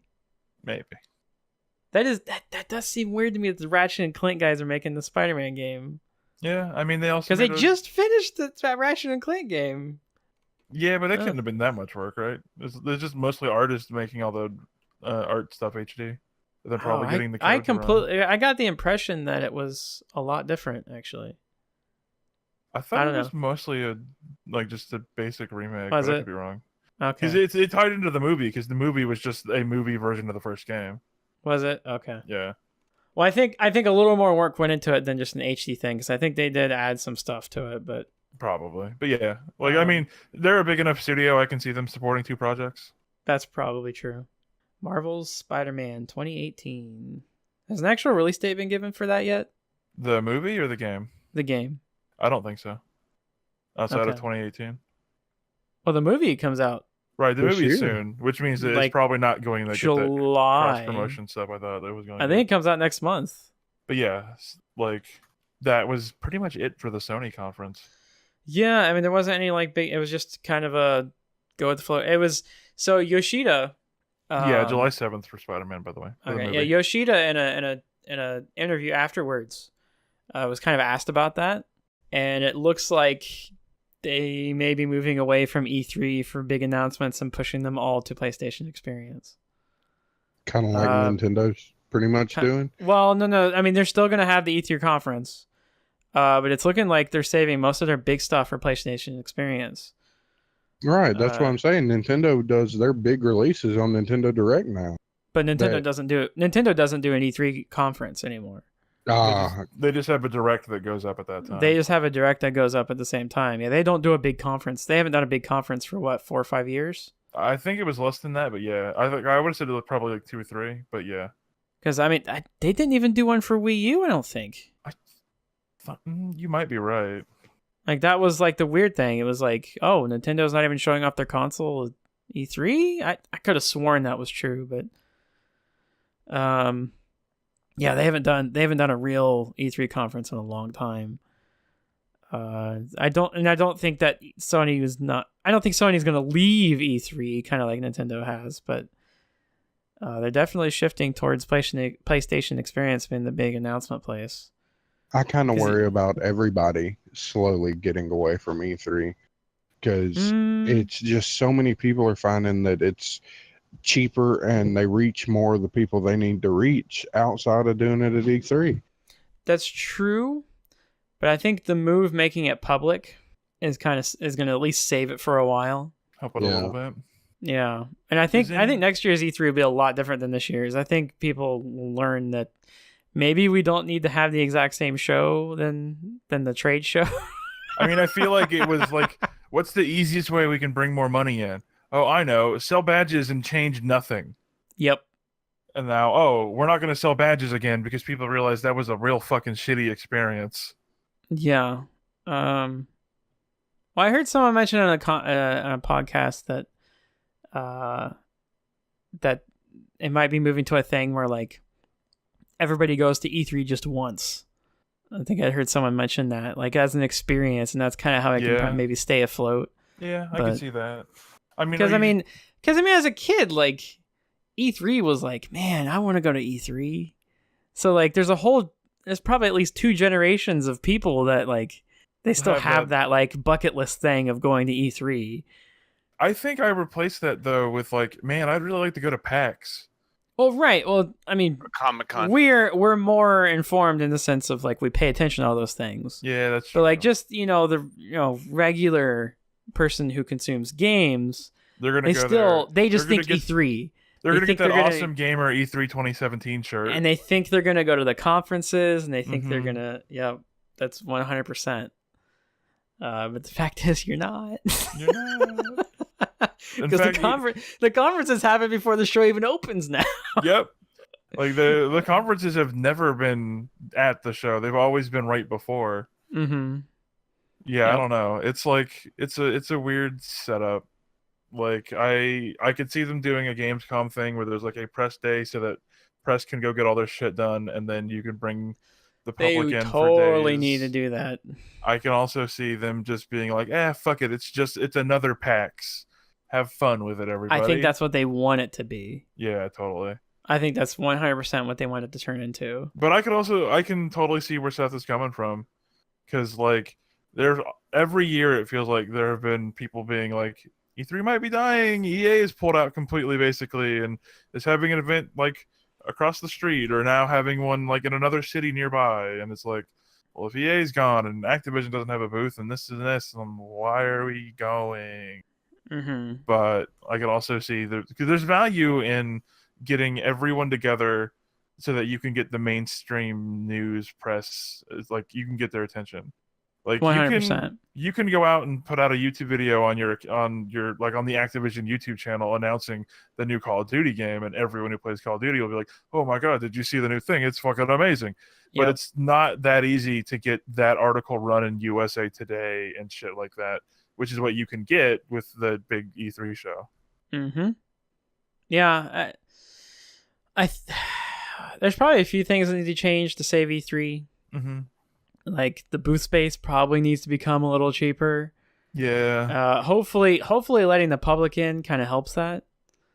I would just, I mean, I want to believe that's why they opened it to the public, to see that and see if maybe they can do that. But, you know, the cynical part of me is like, oh, we can dip our feet in both pools. Like, just double dip. Yeah. I don't know. I don't want to see E3 die just because. Because I'm with you. We're from that generation where we heard, oh man, E3's happening. Like, right. I gotta fucking, it's like Christmas. Yeah, totally. I mean, yeah, it's an exciting time for, you know, people to play games. But at the same time, being real, it might not be around that much longer if things continue. Mm-hmm. But they are making changes, so we'll see. This sounds like America. Yeah. I mean, I know how shitty it would be to actually be there, but I would kind of like to actually go to one day just to go. I'd like to go. I grew up, I mean, on G4, the network that used to be on TV. I don't think it is. I mean, I remember sitting there every year just waiting on G4 to watch and be like, all right, what happened at G3, all that, and we don't have that. You like Olivia Munn. I mean, no, Kevin Pereira for life. Oh, KP. He still runs a pretty good podcast. What's he talking about? Just random shit. He didn't really talk about games too much anymore. He does some. He started a new online show called The Attack. Oh, like of the show? Kinda. Which used to be another show from Tech TV, I think, before G4 bought them. Yes. Called Screensavers. He should have called his fucking show Screensavers. That would have fucking. Do you remember that show from Tech TV where they had like, they would make stories with machinima MMOs? With machinima? Yes, of course I do. That host got caught in EverQuest 2, and they had to get him out. Are you kidding me? Pretty funny. Oh my god, you're the only other person I've ever met who knows what I'm talking about with that show. Really? Yes. There's a lot of people who watch that show. Do you remember they also had that show? I mean, I didn't watch it regularly because I didn't have the channel. Yeah. But whenever I could, I watched it, and it was. I mean, wasn't that many times, but what I watched, I really enjoyed, and wished I could have watched it more. They had another show. Want to go do karate in the basement? Did we just become best friends? I think we're past that already. I mean, that's basically. Mike was like. We're gonna get bunk beds so we can have so much more room to watch this fucking old ass show together. Yeah, 100%. Yeah. Oh, weirdest thing. So, does anyone have a weirdest thing from E3 they wanna? I do. Yeah. Was it Ubisoft that started off with the bongo drums? I was like, "What the hell is happening?" That was Sony. You bring that up as weirdest. I mean, that's to me, it just threw me off as weird. Wait, was the bongo drums? It was Sony. Sony did the drums because it. Are you talking about the sand, the sand thing, and and the water falling behind them and all? To me, it was that was sand. Weird. Oh, was it? Yeah. It was just weird. Yeah, I thought you were gonna say Ubisoft because like some dance thing. It was like, well, I mean, that's every year. That's not even weird anymore. Yeah, that's not weird. Now it's like, okay, so when is it coming? The weird part is, why does the bear costume look like it's been melted? And why was Sub-Zero there? And why was Sub-Zero there dabbing? But yeah, definitely the bongo drums for me. Okay. Jason, any weird moments that popped out? Most of it was weird. No, I honestly didn't have any weird moments. I didn't think anything was weird. Okay. Mike? Was it Microsoft that had the esports guy shoutcasting live on stage? Oh my god, I forgot about that. And it was shit. The only game at any of the conferences that had a live shoutcaster just screaming at the audience. That was with I have it written down here. Darwin Project. Yes. That's what it was. Oh, it was a weird arena game. I can only imagine that guy was like, well, yeah, I'll go shoutcast. Like, lots of people are doing this, right? I won't be like a weird laughing stock because I'm the only person excitedly shoutcasting an unreleased video game, right? Yeah, no, it'll be fine. Go on out there. Everyone's doing it. And then he goes out there, and it's just so like, cringy. What the fuck is going on? Oh my god. I completely forgot about that until just now. Yeah. Oh my god. I do want to retroactively plug in another thing I was excited for that I think should be mentioned. Sea of Thieves looks really fucking cool. It does Yeah. look fun. It looks very entertaining to play with friends. It does. Yes. I'm very interested in playing that with everybody. That game looks fun to play with friends, and I'm worried about playing it without friends. 100%. Everything Yeah. I've seen seems I like, would- it'll be real easy to troll in this game because everyone needs me to get on the cannon, so I'm going to give them my banana. I would never turn that game on without friends. No, it doesn't look fun at all without people. But it looks like a really Okay. good time. Hello, bananas. You eat the banana without peeling it. Crunch. But anyway, my weirdest thing about E3 was Mario's hat possessing everything and him turning into it. Oh, yeah, dude. That was hilarious. I mean, Mario becoming a fucking Goomba and Bullet Bill is creepy as fuck. Mario becoming a human is creepy. Mario becoming the human. I forgot. Yes. That's weird. That was weird. Yeah, honey, I'll be home. Do you want me to get anything from... Wahoo! Mamma mia! Oh, fuck me. It's a really neat, different thought. I mean, on yeah, the it's Mario totally game. a Mario new mechanic. Like, Right. but it's just, man, it's creepy It's as out fuck. there. That You know what? mustache. Just, The fucking think about that. You're gonna be able to possess a Mushroom Kingdom, man. Are you gonna be able to possess Bowser? Oh shit. I hope so. Wait, if you possess Bowser and marry Peach, who's she married to? Oh, she's married to Bowser. The soul. You marry the flesh, not the soul. Okay, you marry the flesh. Okay. Well, I mean, she already had Bowser's kid, so shouldn't they just lock that No, down? well, actually, yes. Never mind. I forgot. Yeah. she did Super have Mario his kid. Sunshine. Yeah. She I said, thought you- "It's like I'm Bowser's son." I thought you were Or talking. no. What he says, "Mommy," Mhm. and he's like, "Oh, you must be Bowser's son." Yeah. No, I thought you were talking about the Koopalings from the Super Nintendo game. No, yeah, you're right. Bowser Jr. is 100% Peach's kid, Yep. and it's fucked up. Yep. Think about that. Think about Turtles and humans. Bowser fuck. and Peach. Okay, that's enough of that. And on that note, I mean, if you search hard enough, I'm sure you can find it. Hard But- enough? If you just type that Bowser X Peach into Google, all right, thank you, I am good. I mean, Rule 34. But But- while we're on the new Mario game, I have to say I don't know what y'all thought of it, but the concept of using the warp pipe and going back into NES Mario style Oh, the 2D for the stuff. wall, that looked cool. amazing. Yeah, that Oh, looked And you really notice cool. you keep your costume too. yeah, no, I saw it. Oh, Yeah. I loved it. It's cool. Yeah, it's gonna be fun. I'm a little worried about the motion stuff that they kind of are requiring, maybe. Unconfirmed, but Yeah. it does look fun. Any other weird moments? I can't think of any. No, nothing that stood out as being super I'm glad you weird. brought up that Darwin project thing. Yeah, I'd completely forgotten. That thing was so bizarre. Yeah, I remember just putting my hands in my head, like, what is going on? Oof. Well, we're reaching about the end, and usually, if you've listened to the past 3 episodes, I've given a list I've of checked it twice. upcoming games in the next month. But I think we're going to change that after some talking amongst us, because it's kind of boring. Instead, Mike had the great idea of each of us giving our most anticipated game coming relatively soonish. We mentioned this before, but I'll just go ahead and mention mine. Final Fantasy XII Remake. I'm excited for that. Is it out That's- next month? That's next month. That's in July. It was supposed to come out this month, but it got pushed back. Oh, But I will say, if you're going to buy it, get it on Amazon because it keeps dropping in price. ooh. I think it's down to like 30 something. So Can I that's get a where to buy steelbook? it. Yeah, that's the one I got.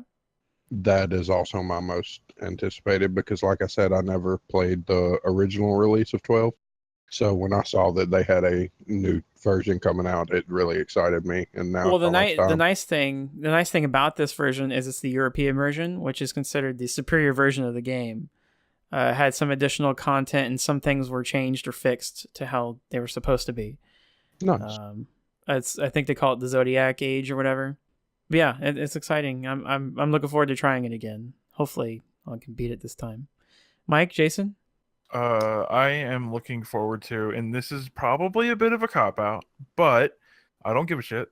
The Destiny 2 beta for console is Okay. next month. Wait, And is it really next month? It is. It is July. I thought it was gonna be in August. Okay. No. Cool. PC beta is August. Console beta is July. Well, which shit. That means I have to. I am double dipping. How? So you pre-ordered already the console Well, version? because remember, the open beta will come after the closed. Oh, So even true. if you don't pre-order, you can still play the open beta for like 3 or 4 days, I think. Right. Yep. Which is all I really need to see if this is going to be a good game. Right. And then when the PC beta comes out, I can see if it's a good port. Mm-hmm. But yeah, that's what I'm looking forward to. Which everything seems to point to it being the best place to play the game. Yeah, totally. Jason? To be honest, I'm not too excited about any games this year coming out. It seems like all the games that I'm interested in have a ways to come. To be honest, they won't be out till next year. What's one of them? Well, obviously, Colossus. Okay. Yeah. That old game? What? I said that old game. Hey, it's a good it's a good remake. I don't care. It's a good game. Look, the good thing about old games is you already know if they're good or not. Right. It's true. You can't fuck up. Well, actually, let me take it back. It's real hard to fuck that up. You can totally, but you have to try. Yeah. Yeah, you do. That is. I think Mike brought up the point. It is sad that the only good game right was that, and that's already a game that's been done before. So yeah. Yeah, because they re-released it for PS3. That and Eco. Mm-hmm. They put it together, but I think you could buy them individually on the online store. I'm not sure about that. Well, I think that's going to do it for us. You can follow me on Twitter at Kanaku_Highwind.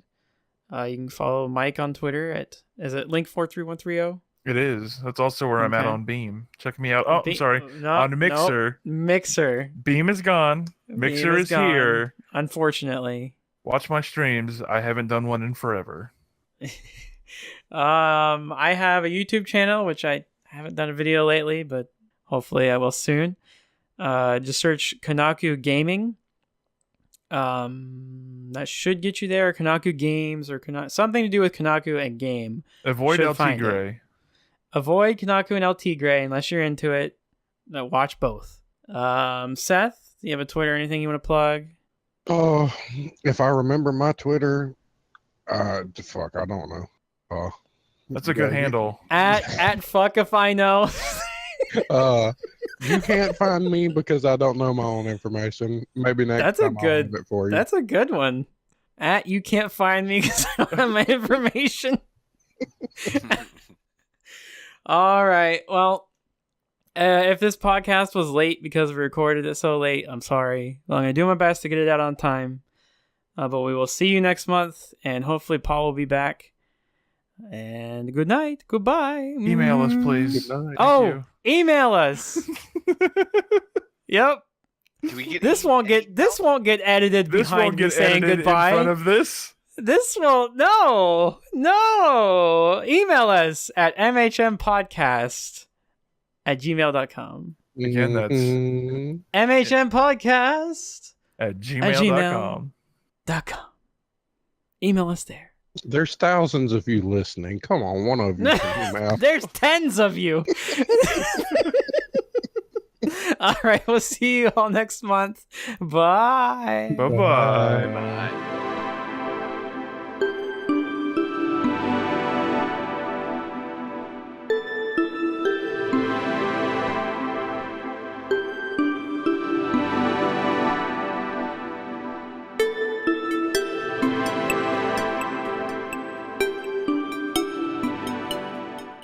Now I sit here alone, They're talking about Final Fantasy.